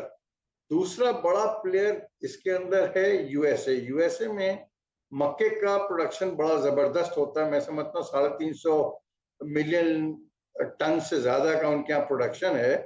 तो वहां पे मक्के से जबरदस्त बनता है और गवर्नमेंट वहां की बहुत उसको सपोर्ट भी करती है। तो मैं समझता हूँ ये आने वाले दिनों में ये जो बायोफ्यूल है ये डेफिनेटली जो अगर अपने अचीव कर रहे हैं, टारगेट कर रहे हैं रादर 20% ये अचीव होना चाहिए और India is committed. Infrastructure wise क्या इंडिया में इतना इंफ्रास्ट्रक्चर है अवेलेबल या उस पर काम हो रहा है कि इस तरफ हम आगे बढ़ें और लीडरशिप पोजीशन में पहुंचने की कोशिश करें? नहीं, अपने देखिए इंडिया के अंदर कैपेसिटी एक्सपेंशन तो बहुत ज्यादा हुआ है और मैं समझता हूँ कैपेसिटी के कंटेक्स्ट में कोई तकलीफ नहीं है, क्योंकि गवर्नमेंट ने इंटरेस्ट सबवेंशन वगैरह भी दिया था और उसके चलते काफी कैपेसिटी हिंदुस्तान में ऑलरेडी क्रिएट हो गई है, which is sufficient to achieve 20% blending by 2025। अब केवल एक ही मुद्दा रहता है कि अपने यहाँ एक्सपोर्ट शुगर का शायद मार खाए और जो एक्स्ट्रा शुगर है वो मैं समझता हूँ ज्यादा करके एथेनॉल में डाइवर्ट होगी। पर एक ही चीज ज्यादा इंपॉर्टेंट है और वो मैं समझता हूँ जो पॉलिसी मेकर्स हैं उनको ध्यान देना पड़ेगा कि एथेनॉल का रियलाइजेशन शुगर इंडस्ट्री को शुगर से बेहतर होना चाहिए, तभी वो ज्यादा इंसेंटिवाइज होंगे और मैं समझता हूँ ये टारगेट को अचीव करने में वो चीज बहुत ज्यादा मैं समझता हूँ सहूलियत देगी। आज की तारीख में इस साल का ब्लेंडिंग मैं समझता हूँ 12% तो हो जाना चाहिए, 11.72 या 73 के आसपास तो ऑलरेडी अचीव हो रहा है और जिन स्टेट्स में शुगर प्रोड्यूसिंग स्टेट्स हैं वहां तो ऑलमोस्ट 12% के आसपास ब्लेंडिंग रेशियो आ ही गया है। कि एथेनॉल प्रोड्यूस करने की कैपेसिटी कितनी है, क्योंकि वो कैपेसिटी आपने टारगेट किया था 2025 तक लगभग डबल करने का, तो क्या वो ऑन ट्रैक है प्लान? नहीं, हम लोगों ने तो ऑलरेडी उसको प्रीपोन कर दिया था अपने टारगेट को। इनफैक्ट हम लोगों ने अभी कमीशन भी कर दिया है। पहले हम लोगों की 720 किलोलीटर्स की कैपेसिटी थी, which now we have jacked it up to about 1250 kilolitres per day. तो मैं समझता हूँ इस साल आने वाले साल में, जैसे इस साल हम लोगों ने करीबन 19 करोड़ लीटर्स गवर्नमेंट को सप्लाई किया है, अगले साल मैं समझता हूँ कि 25 से 30 करोड़ के बीच में हम लोगों की सप्लाई होनी चाहिए, डिपेंडिंग ऑन किस तरह का सीजन रहता है इस बार क्रशिंग का। Alright, on track. बिल्कुल अतुल जी, बहुत बहुत शुक्रिया और ऑल द बेस्ट आपको, और देश के लिए भी बहुत इम्पोर्टेंट है ये, अगर इस मिशन में हम आगे बढ़ सकें तो। Thank you very much. लेकिन एक बार मार्केट पे लौटते हैं 45,500 बैंक निफ्टी पर और 19,962 इस समय निफ्टी पर। शुगर में खैर एक ही स्टॉक है जो एफएनओ में है बड़े स्टॉक्स में, बलरामपुर चीनी, वो मोस्टली बैन में रहता है एक्चुअली, प्रॉब्लम ये है। लेकिन गावा सर, कोई व्यू बलरामपुर चीनी पर? बिल्कुल, बलरामपुर चीनी का जो चार्ट है बढ़िया है, हायर टाइम फ्रेम बेसिस पर लगता है कि अब ट्रेड कर रहा है, रेजिस्टेंस पर लग रहा है ऐसे, लेकिन मेरे ख्याल से अपमूव मिलना चाहिए। स्टॉप होगा थोड़ा डीप 410 का, 450 पॉसिबल है, मैटर ऑफ टाइम बलरामपुर चीनी वहां तक जाना चाहिए। अच्छा, एक बार दो कॉल्स पर अपडेट ले लेते हैं, एक कैनरा बैंक पर और एक एक्सिस बैंक पर। एक्सिस गावा सर आपकी पिक थी तो पहले इस पर अपडेट हो जाए। हाँ, एक्सिस बैंक का टारगेट अराउंड 1000 का है, ये नियर टर्म टारगेट है, लेकिन मुझे लगता है एक बार 1000 चला जाए तो एक्सिस में 1020 भी देखेंगे, मैटर ऑफ टाइम। अब भी जो मूव मिला है एक्सिस बैंक जिस तरह वो 1000 की तरफ जा रहा है, लगता है कि वो 1000 पार कर ही लेगा और 1020 तक जाना चाहिए एक्सिस बैंक। शिल्पा जी, आपकी कैनरा बैंक की कॉल भी हाईएस्ट पॉइंट पर, एक जरा यहाँ भी अपडेट हो जाए। जी, अभी वो कॉल 7 रुपये से अभी 9 रुपये पे आ गई है, लेकिन यहाँ पे मुझे लगता है इंटैक्ट रहना चाहिए। आप फ्यूचर में स्टॉप लॉस 360 का मेंटेन कीजिए, उसके हिसाब से इसको एलिवेट कीजिए अपना स्टॉप लॉस। मुझे लगता है यहाँ पे कल तक आपको 11 के ऊपर ही ट्रेड करते हुए मिलेगा, तो यहाँ पे डेफिनेटली बने रहना चाहिए। में देखिए मोमेंटम है, बने रही बैंकों में ही पूरा जोश इस समय बढ़ता हुआ। एचडीएफसी बैंक की भी चाल लास्ट हम जब देख रहे थे करीब 0.5% ऊपर था, 1633 पर इस समय आ चुका है, 0.65% तक के गेन्स। अच्छा, एक पॉकेट जिसमें थोड़ा सा इंटरेस्ट अब लौटने लगा है, एसबीआई कार्ड स्क्रीन पर लेकर आते हैं। एसबीआई कार्ड में 1.25% तक का इजाफा। हालांकि आज सुबह में एक रिपोर्ट पढ़ रही थी कि यूपीआई के ट्रांजैक्शन ज्यादा बढ़ रहे हैं और क्रेडिट कार्ड ट्रांजैक्शन घट रहे हैं। इधर वेज एसबीआई में थोड़ा सा एक्शन बनता हुआ दिखाई दिया है। राजेश सातपुते, इस स्टॉक पर आपकी नजर गई हो तो बताइए चार्टिकली प्लेस्ड कैसा है, क्योंकि ओआई एडिशन है तो कुछ लॉन्ग की पोजीशंस जुड़ना शुरू हुई हैं, लेकिन क्या टिकेगा ये तेजी में? हर्षदा जी, इनफैक्ट ये चार्ट का चमत्कार के लिए मैंने रखा था, बट एनीवे देखिए यहाँ पे जिस तरह से यहाँ पे पैटर्न पैन आउट है, मेरे हिसाब से ये correction that seems over to, मेरे हिसाब से 840 850 ये इसका बेस बन चुका है, इससे नीचे तो ये जाएगा नहीं। और इनफैक्ट इसका जो प्रोजेक्शन बनता है वो रहेगा 880 का, तो 854 टू 880 तो एक अच्छा मूव मिल सकता है हमें। तो यहाँ पे लॉन्ग साइड का ट्रेड रखे, स्टॉप लॉस रखे 840 का, तो it's a buy in SBI cards. Okay, buy in SBI card. चलिए आपको बताते हैं फिर जो 4 का चौका का सीक्वेंस है वो बताते हैं, उसके बाद ट्रेड्स लेना शुरू करेंगे। सस्ता ऑप्शन शिल्पा राउत से लेंगे आज हम सबसे पहले। एफएनओ सुपरस्टार के लिए राजेश पालवी तैयार हैं। चार्ट का चमत्कार सतपुते जी देंगे। सतपुते जी, एक और स्टॉक तैयार करके रखिएगा, आते हैं आपके पास। और मिड कैप फंडा के लिए शरद अवस्थी ये तैयार हैं। एक एक करके कॉस्ट लेते हैं। फिर शिल्पा जी बताइए आपका सस्ता ऑप्शन ट्रेड। मेरा सस्ता ऑप्शन अभी रहेगा L&T फाइनेंस होल्डिंग पे। L&T FH मुझे लगता है बहुत वेल प्लेस्ड है। ये 130-128 जोन्स के बीच में अच्छा खासा इसका कंसोलिडेशन हो गया और मार्केट अपसाइड है ही इसको। तो यहाँ पे एक 131 का जो कॉल ऑप्शन है जो रफली अभी 4 रुपये 25 पैसा पर ट्रेड करता है, आप इसमें पार्टिसिपेट कीजिए। स्टॉप लॉस 2 रुपये 80 पैसा का रखिए। यहाँ पे जो टारगेट्स है वो 5 रुपये 80 पैसा, फिर 7 रुपये एंड देन 9 रुपये तक भी आप इसको एक्सपेक्ट कर सकते हैं। बिकॉज L&T FH मुझे लगता है 1-2 सेशंस में आपको 137-138 तक भी एक मूव दिखाएगा। L&T फाइनेंशियल होल्डिंग्स ये आपका पहला ट्रेड इस समय आता हुआ 4 का चौका के रूप में, जहां पर एक मोमेंटम देखने को मिल रहा है। चलिए अब अगले ट्रेड की तरफ बढ़ेंगे और वो मेरे ख्याल से राजेश सातपुते दे रहे थे, नहीं राजेश पालविया दे रहे थे। राजेश जी बताइए एफएनओ सुपरस्टार। तो हर्षदा जी, एफएनओ सुपरस्टार में हमें स्टॉक जो पसंद आ रहा है वो है जुबिलेंट फूड का। स्टॉक में देखें तो एक अपस्लोपिंग चैनल में स्टॉक ट्रेवल करते हुए दिख रहा है डेली वीकली टाइम फ्रेम पे। आज के सेशन में लॉन्ग बिल्टअप यहाँ पे डेटा में बनते हुए दिखे। जिस तरीके से स्टॉक का ओवरऑल स्ट्रक्चर बना है, हमें लग रहा है ये स्टॉक का मोमेंटम फर्दर एक्सटेंड होते हुए दिखना चाहिए। अपसाइड के टारगेट यहाँ पे 560 565 तक आते हुए दिख सकते हैं। स्टॉप लॉस जो रखना होगा करीब होगा 530 के आसपास।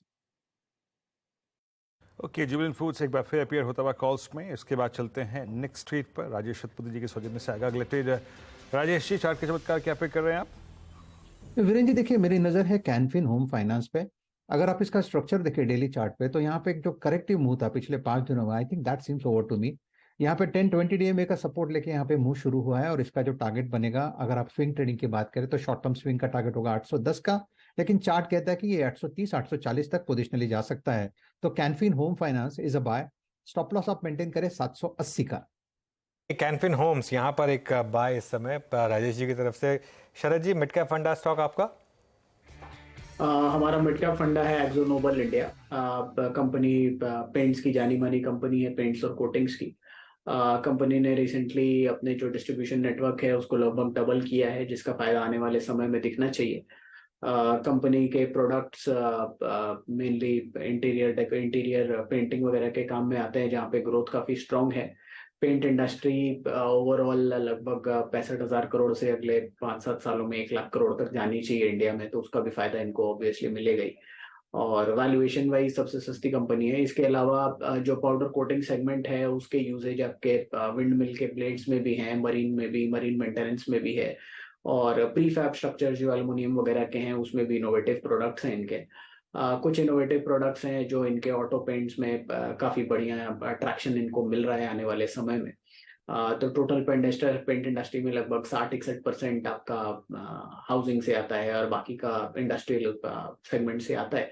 दोनों ही सेगमेंट्स में मुझे लगता है इंडिया में ग्रोथ काफी अच्छी रहेगी। कंपनी जिस तरीके से अपने डिस्ट्रीब्यूशन रीच को एनहांस कर रही है उसका भी फायदा मिलेगा।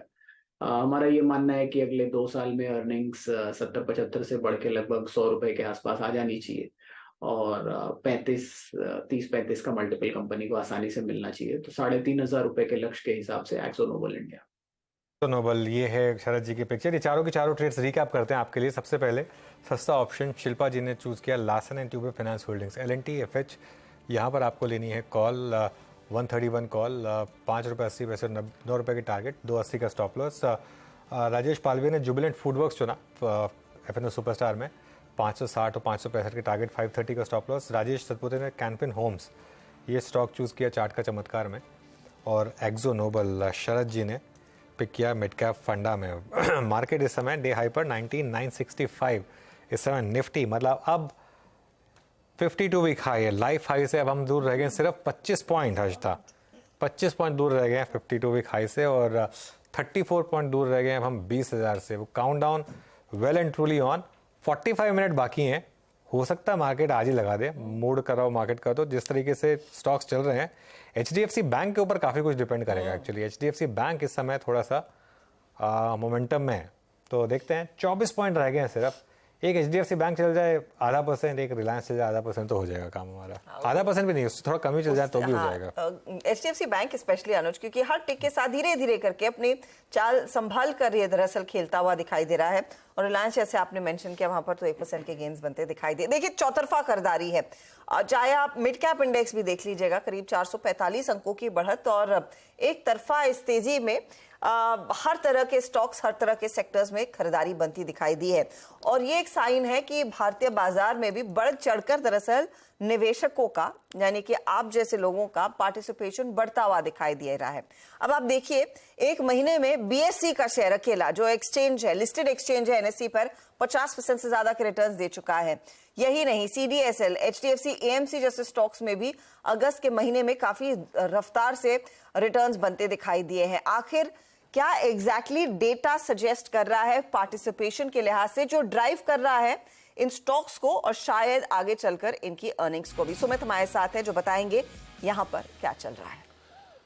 देखिए, शुरुआत आपने उस तमाम शेयरों की करी दी है, तो एक एक करके उस सभी शेयरों का पहले मंथली रिटर्न लेकर आइए। BSE अकेला 50% का रिटर्न एक महीने के दौरान दे चुका है। शानदार तेजी BSE में देखने को मिली है। साथ ही साथ CDSL 17%, 18% रिटर्न यहाँ आता हुआ दिखाई पड़ चुका है। 7% का रिटर्न रहा है स्कैम्स में। HDFC, AMC, UTI, AMC सब में खरीदारी है। दरअसल 2-3 ट्रिगर है। पहला ट्रिगर तो आपकी स्क्रीन पर है कि जो AMCs के नंबर आए हैं, जो एम्फी एक नंबर रिलीज करता है हर महीने का, वो नंबर आए एक घंटा पहले, और उसमें 20,000 करोड़ से ऊपर का एक आंकड़ा जो है वो आता हुआ दिखाई पड़ा है। करीब करीब इक्विटी इनफ्लो 20,245 करोड़ रुपए अगस्त महीने के दौरान देखने को मिला, जो कि 5 महीने के ऊपरी स्तरों पर इक्विटी का जो फ्लो है, मनी फ्लो है, वो आता हुआ दिखाई पड़ा। तो एक बहुत स्ट्रांग मनी फ्लो आ रहा है। अलग अलग सेगमेंट में ये आंकड़े आपके स्क्रीन पर हैं। यहाँ पर मल्टी कैप फंड में करीब 3400 करोड़ रुपए के आसपास का पॉजिटिव इन्फ्लो आया है। Large and mid cap fund में 2100 करोड़ का इन्फ्लो आया है। मिड कैप फंड में 2500 करोड़ का एक इन्फ्लो आता हुआ दिखाई पड़ा। स्मॉल कैप फंड में 4200 करोड़ का। इनफैक्ट थीमेटिक फंड में तो 4800 करोड़ रुपए तक का एक इन्फ्लो भी आता हुआ दिखाई पड़ा। तो अलग अलग स्कीम्स में स्ट्रॉन्ग इन्फ्लोज आ रहे हैं। साइमल्टेनियसली आप दूसरा नंबर जो कंपेयर करना चाहेंगे वो है SIP का नंबर भी। SIP के नंबर्स में भी एक बहुत स्ट्रॉन्ग ग्रोथ देखने को मिली है, जहां पे जुलाई में ही करीब 15,000 करोड़ रुपए के आसपास की SIPs आते हुए दिखाई पड़ी, जो कि जून में 14,000 करोड़ थी, मई में 14,500 करोड़ के आसपास थी, और अप्रैल तक 13,500 करोड़ थी। तो लगातार पॉजिटिव ट्रेजेक्ट्री जो है वो देखने को मिल रही है SIP फ्लो के अंदर। तो एक तरफ SIP flow strong, equity inflow strong, और साथ साथ वो तमाम कंपनियां जो उससे रिलेटेड हैं, एक्सचेंज या फिर AMC स्टॉक या फिर तमाम वो डिपॉजिटरीज, उन सब के स्टॉक में एक अच्छा मूव आता हुआ दिखाई पड़ रहा है। बिल्कुल, बहुत बहुत शुक्रिया सुमित ये सब स्टॉक्स पर लाइट डालने के लिए। बाय द वे, वो जो हमने फिन निफ्टी की बात की थी हजदा, वो 20,300 वाली कॉल, वो अभी 54 रुपीज़ तक होकर आई, जो हमने 38 रुपये पर हमने जिसको जिक्र किया था। तो वो थीसिस वही था कि शायद अच्छा मूव यहाँ पर आपको फिन निफ्टी में मिलेगा, और फिर निफ्टी को शायद आप चेज करना चाहें, वो मूव प्ले आउट होता हुआ 9970 अब निफ्टी पर सिर्फ 22 पॉइंट दूर रह गए हैं अब हम ऑल टाइम हाई से, और इवन 20,000 में भी अब सिर्फ 32-33 पॉइंट का फासला रह गया है। यहाँ पर कुछ ज़्यादा बचा नहीं है यहाँ से। गाबा सर, क्या लग रहा है निफ्टी देखकर, आज हो जाएगा या कल? तो कल तो चांसेस हैं ही, नेक्स्ट ट्रैजेक्टरी क्या होगी? मेरे ख्याल से कल ही होगा, आज नहीं होगा, ऐसा लग नहीं रहा है मुझे। वैसे तो फ्यूचर्स पे तो हो ही गया, लेकिन मुझे लगता है कल होगा, शायद रिलायंस कर लेगा अपने सिर्फ अपने कंधों पर। शायद रिलायंस करे, ये पॉसिबल है। 19970 बैंक निफ्टी 45560 पर अब इस समय, और HDFC बैंक शानदार मूव। हर्षदा, इसमें इशू ये है कि ट्रेंडिंग सीरीज है वैसे ही, और अभी तो खैर हम आधा भी नहीं हुई है सीरीज, अभी से इतना मामला सही हो गया। 29 दिन की करेक्शन थी, 8 दिन लगे मार्केट को 29 दिन की करेक्शन संभालने में, और यही होता है बुल मार्केट में, एक बार चलना शुरू हो तो और यही मुझे लग रहा है कि बैंक निफ्टी में मूव पेंडिंग है, और एक बार अब ये हो जाएगा ना, निफ्टी का ऑल टाइम हाई आ जाएगा, निकल जाएगा, उसके बाद जो बाकी का मामला बचेगा बैंक निफ्टी का, अगर हम टिक गए कल फॉर एग्जांपल 20,000 के ऊपर हम टिक गए, तो जो 46,500 बैंक निफ्टी का बचा हुआ टारगेट है ना, वो हो सकता है आपको इसी एक्सपायरी में मिल जाए, ये भी पॉसिबल है। तो एक बार मार्केट में मोमेंटम शुरू होता है ना, उसमें मार्केट आपको मौका नहीं देता, मार्केट आपको ये मौका नहीं देगा कि आप रुकेंगे, वो इंडेक्स आएगा आपके लिए करेक्ट होगा, फिर कहेगा कि जी अब आप ले लीजिए, वो इस तरीके से होता नहीं है मार्केट, एक बार चलना शुरू होता है तो इसी तरीके से चलता है मार्केट। मोमेंटम तो तेज एक बार हो गया तो हो गया। अच्छा, पावर ग्रिड एक स्टॉक जो शरद से हम डिस्कस कर रहे थे, और उस पर एक हमने टेक चेक भी लिया था, अब देखते देखते करीब 2% तक के गेन्स यहाँ पर आ गए, तो वहां पर एक अच्छा खासा स्पाइक बनता दिखाई दिया है। एक दो और ट्रेड्स पर फटाफट से राय ले लेते हैं जो इस घंटे अपनी चाल को और मजबूत कर रहे हैं, और उसमें आप गौर करेंगे तो टू व्हीलर साइड पर हीरो मोटोकॉर्प 3050 के स्तरों पर आ चुका है, यहाँ पर तेजी बन रही है। बालवीर साहब, इस पर नजर गई क्या आपकी? टू व्हीलर साइड पर कुछ ले रहे हैं क्या आप? नहीं, बिल्कुल हर्षा जी, हीरो मोटर पे नजर है।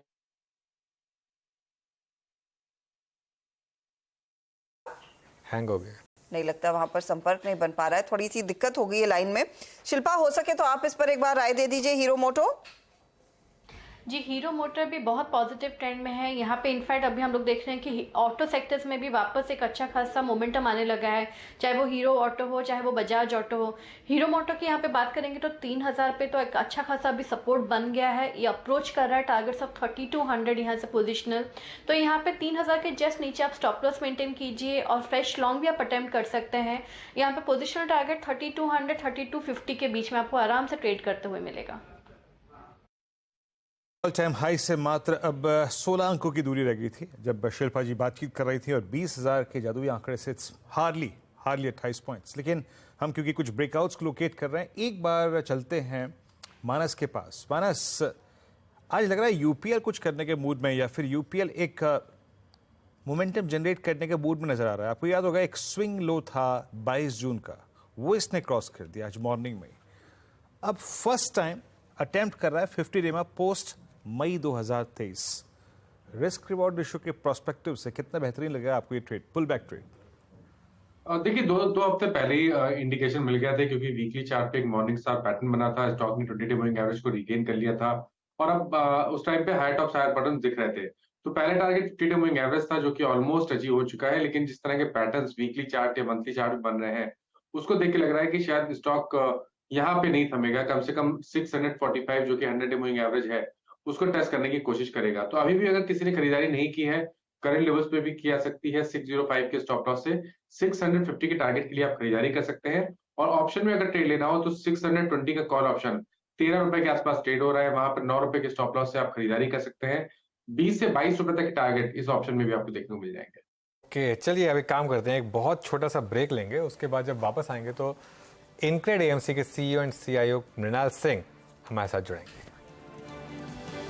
इसमें आज हमारे साथ हैं इनक्रेड एएमसी के सीईओ और सीआईओ मृणाल सिंह, और मृणाल को स्टॉक मार्केट्स में काफ़ी लंबा एक्सपीरियंस है, और करीब 20 साल का इनका एक्सपीरियंस रहा है। और इनक्रेड से पहले, इनक्रेड में करीब ऑलमोस्ट 3 साल से हैं, उससे पहले 13 साल आईसीआईसीआई प्रूडेंशियल एएमसी में रह चुके हैं, जहां पर इन्होंने $3 बिलियन से ज़्यादा के इक्विटी फंड्स मैनेज किए थे, और डेप्यूटी सीआईओ रहकर वो वहाँ से विदा हुए, तो उसके बाद इनक्रेड में ये काम कर रहे हैं, और उससे पहले विप्रो और बॉश में भी काम कर चुके हैं। Mrinal ji, good afternoon, thank you so much आज हमारे साथ जुड़ने के लिए और हमसे बात करने के लिए। डोमेस्टिक म्यूचुअल फंड्स का काफ़ी पैसा इस समय मार्केट में आ रहा है, क्या फंड मैनेजर्स को इस समय दिक्कत हो रही है स्टॉक ढूंढने में? इस समय जिस तरीके का मार्केट में एक उफान सा छाया हुआ है। वाजिब सवाल है। देखिए, लेकिन डिफिकल्टी होती है, लेकिन अगर आप देखें हाई फ्रीक्वेंसी इंडिकेटर्स इकोनॉमी में, तो जैसे कि import of capital goods, credit growth, ये सब एक अच्छे इंडिकेटर हैं। सो थोड़ा सा लॉन्गर होराइजन और थोड़ी सी मेहनत से थोड़े स्टॉक मिल जाते हैं, ऐसी दिक्कत नहीं है। लेकिन हाँ, फ्लो ज़्यादा की तरफ है, मार्केट कैप नीचे की तरफ देखना पड़ता है, कुछ कुछ लार्ज कैप में भी इंटरेस्टिंग वैल्यूएशन दिख जाते हैं, बट होराइजन निवेशक को एक लंबा रखना पड़ेगा, वो बहुत ज़रूरी है। इस समय अगर लॉन्ग होराइजन से ही बात करें, लॉन्ग टर्म होराइजन के साथ, इस समय क्या थीम्स आपको अच्छी लग रही है जहां पर अभी भी पैसा लगाया जा सकता है? एक सबसे इंटरेस्टिंग थीम मेरे को मार्केट में अभी दिखती है, अगर मुझसे आप पूछें तो रूरल फेसिंग बिजनेसेस। पिछला 3 साल से रूरल इकोनॉमी में काफ़ी लैंग्वेज रहा है। कोविड के बाद से लोगों की इनकम पे हिट था और इन्फ्लेशन से उनकी डिस्पोजेबल इनकम काफ़ी इम्पैक्ट हुई थी। अगर हम पिछला 2 क्वार्टर से देखें, तो अगर आप स्टेपल कंपनीज की कमेंट्री देखें, तो डिक्लाइन जो वॉल्यूम्स का होता था रूरल फेसिंग बिजनेसेस में, वो अरेस्ट हो गया है और थोड़ा थोड़ा ग्रोथ भी है। तो ये एक अच्छा साइन है, क्योंकि रूरल एक बहुत बड़ा सेगमेंट है हमारी इकोनॉमी का। तो रूरल का परचेजिंग पावर छोटे टिकट का होता है, तो जैसे कि आप 2 व्हीलर्स में देख रहे हैं, उसका प्रभाव दिख रहा है। एफएमसीजी में उसका प्रभाव वॉल्यूम में दिखेगा आगे जाके। और हमने जनरली देखा है रनअप ऑफ इलेक्शन में rural part of economy surprise करती है, थोड़ा सा वहाँ पे स्पेंडिंग कैपेसिटी बढ़ती है, क्योंकि स्पेंडिंग ऑफ इलेक्शन भी काफ़ी होती है वहाँ। इसके अलावा हमें लगता है कि हेल्थ केयर एक अच्छा स्पेस है, उसमें पीएलआई का भी एडवांटेज है, उसमें रेगुलेटरी एडवांटेज भी है। पिछले साल काफ़ी हेल्थ केयर कंपनीज का because of China being closed raw material side पे काफ़ी इम्पैक्ट था, वो भी एक एक्सपेंशन होने की उम्मीद है, बिकॉज रॉ मटेरियल प्राइसेस नीचे आ गए वहाँ पे। और मैन्युफैक्चरिंग रिलेटेड बिजनेसेस केपेक्स के तो साइन बहुत क्लियर हैं, उसमें थोड़ा सा मार्केट रनअप हो गया, लेकिन फिर भी अगर थोड़े इंटरेस्टिंग स्टॉक्स और नाम दिख जाते हैं। एक तरफ आप कह रहे हैं कि रूरल थीम पर ध्यान दीजिएगा, लेकिन ये जो टियर 2 टियर 3 टाउन्स में भी जो पिकअप देखने को मिला है कंज्यूमर ड्यूरेबल प्लेस में, वहां पर भी क्या अपॉर्चुनिटी देखने को मिल रही है? क्योंकि ये जो कंपनियां, इनके जो निर्माता हैं, जो डिक्सन जैसी कंपनियां हो, उन सब में हेवल जैसे प्लेस हो, उन सब में बहुत ही तगड़ी खरीदारी बनती दिखाई दी है। क्या ये एक पॉकेट है जहां पर बढ़ चढ़कर म्यूचुअल फंड्स और आप जैसा एएमसी भी इन्वेस्ट कर रहे हैं? हमारी प्रेफरेंस रहती है कि वैल्यूएशन हमारे फेवर में हो। कंज्यूमर ड्यूरेबल एक बहुत ही लॉजिकल प्लेस है रूरल स्पेंडिंग के लिए। पास्ट एक्सपीरियंस कहता है कि रूरल कंज्यूमर प्राइस को लेके बहुत सेंसिटिव होते हैं। और रूरल में बेच पाने के लिए एक डिस्ट्रीब्यूशन कैपेबिलिटी भी चाहिए। अगर आपका प्रोडक्ट अच्छा है, ब्रांड अच्छा है, लेकिन डिस्ट्रीब्यूशन अवेलेबल नहीं है, तो वो माल रूरल में नहीं बिकता है।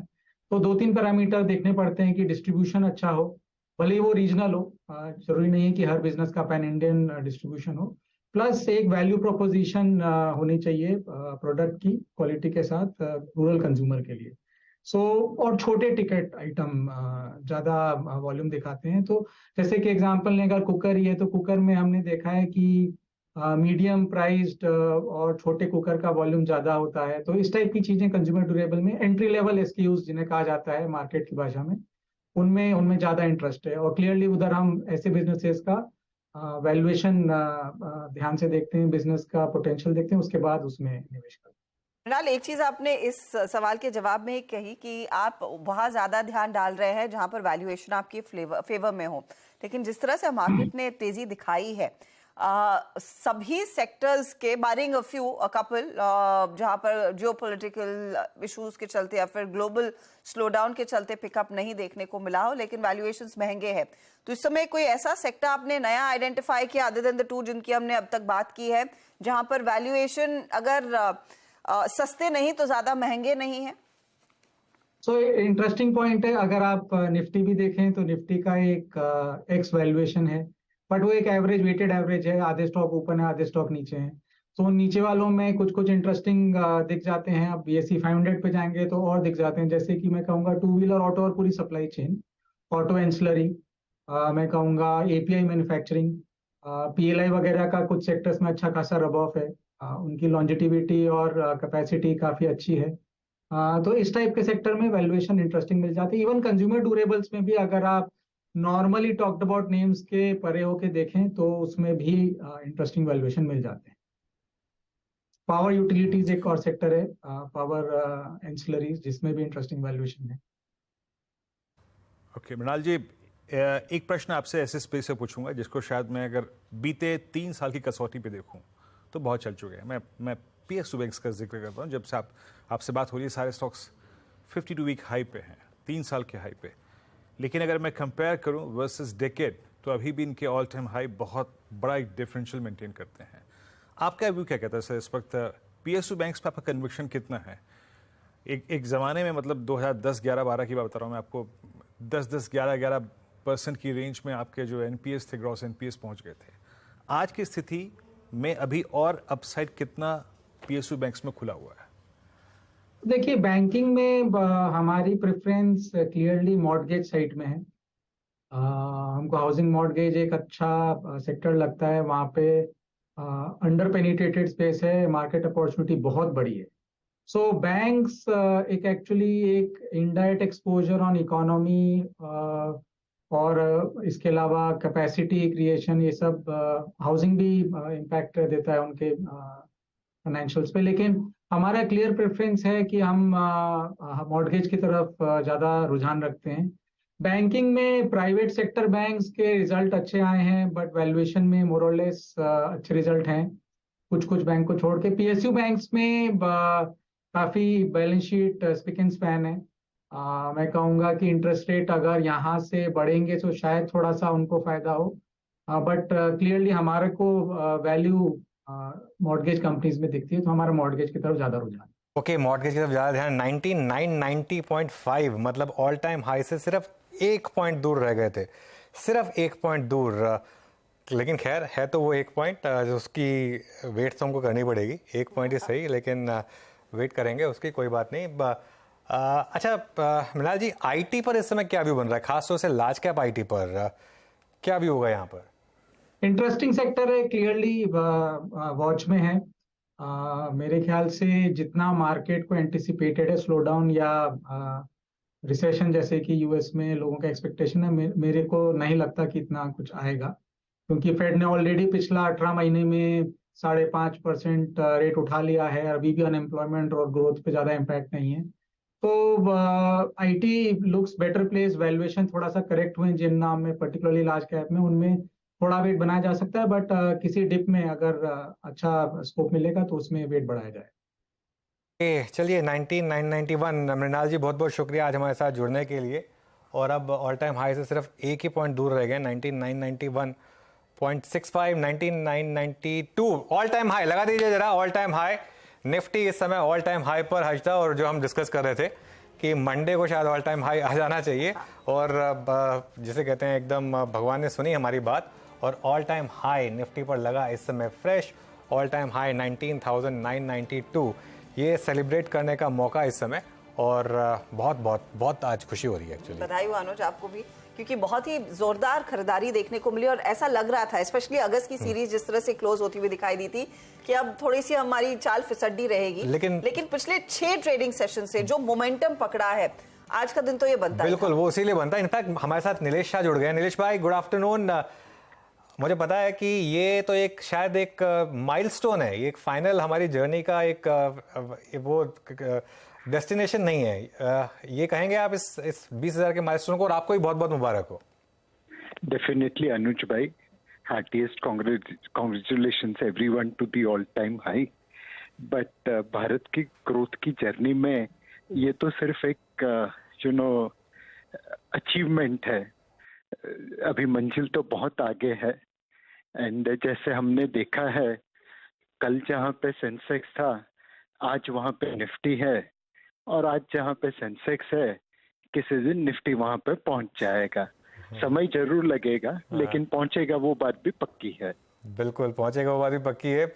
और देखिए हर्षिता, एक और चीज़, मार्केट ऐसा नहीं है कि हिट करते ही कोलैप्स कर गया और 10-15 पॉइंट ही नीचे आया है। ये बता रहा है कि 20,000 के ऊपर जर्नी के लिए तैयार है। और जो हमने डिस्कस किया था सीरीज के शुरू में कि ये कुछ मार्केट प्राइसिंग करने की कोशिश कर रहा था। नीलेश भाई, आपके हिसाब से ये जो लास्ट राउंड तेजी की आई, ये पिछले फ्राइडे से शुरू हुई थी।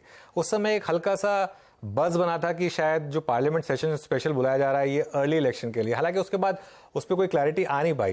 लेकिन आपके हिसाब से क्या बदल गया एकदम से, जो अगस्त में हमने इतना कंसोलिडेशन देखा, सितंबर में एकदम से मार्केट वन वे रैली? एक मतलब this is even more critical कि थोड़ी बारिश ठीक नहीं है अगस्त महीने की, क्रूड के दाम भी बढ़े हैं और उसके बाद भी मार्केट में मोमेंटम बहुत अच्छा सा है। Obviously near term market movement सबसे बेस्ट एक्सप्लेन होती है फ्लो की तरफ से। ये जो G20 की मीटिंग हुई उसमें काफी देशों ने भारत की प्रेसिडेंटशिप की कदर की है। एक दिल्ली डिक्लेरेशन जो बना वो मतलब बाली में नामुमकिन लग रहा था, बट यहाँ पे बन गया। तो मेरे हिसाब से जब 20 देशों के प्रधानमंत्री प्रेसिडेंट भारत आते हैं, उनके अखबार में भारत के बारे में लिखा जाता है, लीडरशिप की कदर होती है, तो कहीं ना कहीं उनके निवेशकों को भी विश्वास आ जाता है कि चलो भारत में निवेश करते हैं। तो मेरे हिसाब से जो फेंस पे बैठे हुए थे भारत की स्टोरी में कि निवेश तो करना है बट महंगा है, वो आई थिंक अब निवेश करने के लिए कूद पड़ रहे हैं। एक सवाल जो इस समय बन रहा है कि क्या ब्रॉडर मार्केट में इस समय, एक सुबह एक टर्म यूज हुआ था कि ब्रॉडर मार्केट में इस समय पागलपन चल रहा है। पागलपन भले ही ना हो, लेकिन जिस तरीके से मिड कैप और स्मॉल कैप भाग रहे हैं, एज अ फंड मैनेजर आपको थोड़ा रिस्क लग रहा है क्या? अनडाउटेबली अनुज भाई, हमें तो यहाँ से 500 पॉइंट पहले ही डर लग रहा था। तो इस वक्त मतलब एकदम स्ट्रीट लैंग्वेज की भाषा में बात करें तो गधे और घोड़े दोनों दौड़ रहे हैं। जब मार्केट में पैसा बनाना इतना इजी हो जाए, जब स्टॉक्स अपने फंडामेंटल से आगे चले जाए, तो थोड़ा कॉशियस होना लाजमी बनता है। तो हमें लगता है कि जैसे जैसे आप मार्केट कैप में नीचे जा रहे हैं, माइक्रो कैप हुआ, मिनी कैप हुआ, वैसे वैसे जोखिम की मात्रा बढ़ रही है। नॉर्मली लार्ज कैप से डिस्काउंट पे micro cap, mini cap trade होने चाहिए, आजकल वो प्रीमियम पे ट्रेड हो रहे हैं। तो डेफिनेटली वहां पे एक सावधानी बरतनी बहुत जरूरी है। जी हाँ, आप कह रहे हैं थोड़ा सा सावधान रहे, लेकिन ये बस एक इस सफर में बस एक मकाम पर हम पहुंचे, यहाँ से आगे और तेजी बनती दिखाई देगी। गुरमीत चड्ढा भी हमारे साथ जुड़ गए हैं इस बीच। गुरमीत, कांग्रेचुलेशंस। अब बस 20,000 की तरफ हम तेजी से भागते हुए, लेकिन जैसे नीलेश शाह भी कह रहे थे कि थोड़ा सा सावधान रहने की जरूरत है। क्या अब यहाँ से वो पूरी ट्रैजेक्टरी तेजी की ज्यादा आपको लग रहा है दिग्गजों के हवाले होनी चाहिए? नया एलोकेशन अगर दिग्गजों में रखेंगे तो ज्यादा कंफर्ट रहेगा, कंसिडरिंग मिड कैप्स की तरफ से बहुत एक्सूबरेंस देखने को मिला है। बिल्कुल, मैं नीलेश सर से अग्री करता हूँ। थोड़ा सा लार्ज कैप में रिस्क रिवॉर्ड थोड़ा सा बेटर है। आप देखिए करीबन 40-45% इंडेक्स तो अब चला ही नहीं है इस पूरे अप मूव में।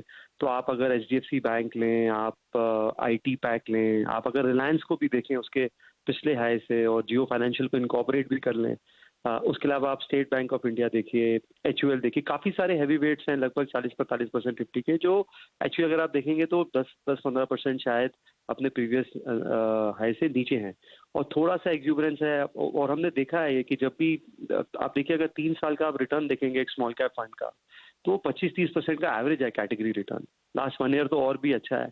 तो कभी भी जब भी आप हिस्टोरिकली जाएंगे, जब इतने हाई रिटर्न एक्सपेक्टेशन से फंड्स आते हैं, तो अगला कुछ शॉर्ट टर्म में वो सबड्यूड हो सकता है। बट मार्केट क्या है कि इरेशनल रह सकता है काफी समय तक, दोनों तरफ। जब नीचे रहता है तो भी रहता है और अपसाइड में भी रहता है, यही मार्केट की खूबी है। तो ज्यादा टाइमिंग और एनालिसिस से ज्यादा हमें एसेट एलोकेशन पे ध्यान देना चाहिए। अगर आप ओवरवेट हैं स्मॉल कैप मिड कैप, मान लीजिए 100 रुपीज में आपका 50-60 रुपीज स्मॉल मिड कैप में है, तो थोड़ा सा आप मतलब 10-15% you can take chips off the table. लेकिन अगर आपके ओवरऑल पोर्टफोलियो में है ही 10-15%, तो उससे बहुत ज्यादा इम्पैक्ट नहीं होगा। तो ये कमेंट्री से ज्यादा अपने एसेट एलोकेशन पे ध्यान देंगे तो उसमें रीबैलेंसिंग। गुरमीत 1 मिनट, गुरमीत बस 1 सेकंड होल्ड करिए इस थॉट को। 20,000 हिट कर दिया है हमने निफ्टी पर। जी हाँ, जिसकी तैयारी हो रही थी 20,000 हिट किया, और सस्टेन कर रहे हैं। देखिए ये इंपॉर्टेंट चीज़ है, 20,000 सस्टेन कर रहे हैं। हम बात कर रहे हैं समय नीलेश भाई से, गुरमीत चड्ढा भी हमारे साथ जुड़े हुए हैं और एक और मेहमान देवीना मेहरा को भी जोड़ लेते हैं हमारे साथ। तो पूरे के पूरे पैनल को जरा स्क्रीन पर लेकर आइए। 3 बड़े गेस्ट इस समय हमारे साथ बातचीत करते हुए। Devina ma'am, good afternoon. आपको भी मुबारक हो, आप भी काफ़ी समय से बुलिश रही हैं मार्केट पर। बताइए 20,000 पर क्या स्ट्रैटेजी होनी चाहिए? गुड आफ्टरनून अनुज। अभी भी लार्ज कैप साइज तो मुझे अभी भी अच्छा लगता है। अभी कुछ 20,000 तो पहुंच गए हैं, पर अभी आप वैसे देखें कंपाउंडिंग के लिहाज से तो अभी हम लोग अभी भी ट्रेड लाइन से काफी नीचे हैं, क्योंकि जैसा कि मैंने पहले भी बोला कि 2010 वाला दशक तो खराब था ही, मतलब आप 9% कंपाउंडिंग तक भी नहीं पहुंचे थे। लेकिन इस दशक में भी अभी हम लोग का 12.5% टाइप का कंपाउंडिंग है, कुछ खास नहीं है कंसिडरिंग कि लॉन्ग टर्म 15-16% कंपाउंडिंग रहा है। जहां पर मैं थोड़ा सा सावधानी बरतने को कहूंगी वो स्मॉल कैप और लार्ज कैप्स और मिड कैप स्पेस है। वहां थोड़ा आपको सोच समझ के चलना होगा, क्योंकि वहां पर जो मार्च से मूव आया है उसमें बिल्कुल भी कुछ भी करेक्शन आया नहीं है। और ये सब जगह पर अगर इंडेक्स 5% भी नीचे जाता है तो स्टॉक्स तो 15-20% भी नीचे जा सकते हैं। तो और वो वैसे भी थोड़ा रिस्की एंड रहता है, तो वहाँ सोच समझ के चलिए। अभी लार्ज कैप में मुझे अभी तो कोई ऐसा खतरा नजर नहीं आ रहा है। लार्ज कैप में इतना खतरा नजर नहीं आ रहा है। चलिए एक बार जरा निफ्टी का वो मैं सफ़र देख रहा था, 15,000, 10,000, 15,000, 20,000 जो हुआ, एक बार जरा वो ग्राफिक वापस शुरू से प्ले करिए तो उसमें दिखाई देगा। ये ऑब्वियसली जो नया हाई हमने लगाया है ये 20 जुलाई के बाद लगाया है, लेकिन आप अगर उससे पहले का मूव देखेंगे, उससे पहले निफ्टी 5,000 था 2007 में हजदा, 10,000 पाने में हमको 10 साल लगे ऑब्वियसली तब, और आपके 5,000 में फ़र्क है क्योंकि परसेंटेज फ़र्क 5,000 से 10,000 में डबल हो गए आप। 10,000 से 15,000 में वो परसेंटेज कम हुआ, 4 साल लगे। 15,000 से 20,000 2023 में ही आ गए हम। इस हिसाब से 2024 में ही शायद 25,000 आ जाना चाहिए, या गुरमीत 2023 में तैयारी है 25,000 का लाने की? अनुज, आपके मुंह में छोले भटूरे अगर ऐसा होता है तो लेकिन जैसे देवीना मैम ने और निदेश सर ने भी बोला कि जैसे हम जब भी शतक मारते हैं, क्रिकेट खेलते हैं या एक माइलस्टोन अचीव करते हैं तो फ्रेश गार्ड लेते हैं और कैरीड अवे नहीं होते हैं। तो ये माइलस्टोन्स बहुत सारे आएंगे इस मार्केट में लॉन्ग टर्म में, मुझे उस पर कोई डाउट नहीं है। और ये मैं बोल चुका हूँ कि ये बेस्ट डेकेड है इंडिया का। हम शायद लकी हैं, जो भी इन्वेस्टर्स अपने मिड 30s में हैं, 40s में हैं, उनके पास सरप्लस है और वो लकी हैं। ये हम दौर देख रहे हैं इकोनॉमी का, वेरियस माइलस्टोन्स का। बस थोड़ा सा जैसा है रीबैलेंसिंग की जरूरत है, कैरिड अवे नहीं होना है, रिस्क रिवॉर्ड को वापस से मेजर करना है। और जो ग्लैमरस थीम्स हैं बहुत सारी, जो जैसे 2021 में स्पेशलिटी केमिकल थी, फिर आईटी रहा, आजकल डिफेंस और रेलवे कैपेक्स है और शिप बिल्डिंग कंपनीज हैं, ये यहाँ पे जो ग्लैमरस थीम्स हैं वहाँ पे थोड़ा केयरफुल रहिए। और बहुत सारी स्टॉक टिप्स आना शुरू हो जाती हैं व्हाट्सएप पे, अब ये ले लीजिए, मैं डबल हो गया है, ये जब सिचुएशन आती है तो थोड़ा सा आपको मेजर्ड होना चाहिए, सा मेजर रहे। और ग्लैमरस थीम्स अब तक चल चुकी हैं, इसीलिए इतने रिटर्न्स बने हैं। लेकिन सवाल यही है अब यहाँ से चलेगा क्या, उस पर आएंगे। प्रकाश दीवान भी हमारे साथ है। प्रकाश, आफ्टरनून। ये सवाल का जवाब अगर आप ही दें, 20,000 पर आ गए हैं, बधाई हो आपको। सही मायने में कई सारे स्टॉक्स, कई सारे थीम्स में पैसा बना है, लेकिन अब यहाँ से आगे अगर गाड़ी बढ़नी है तो पैसा कहाँ बनेगा? तो आपको भी बताइए चला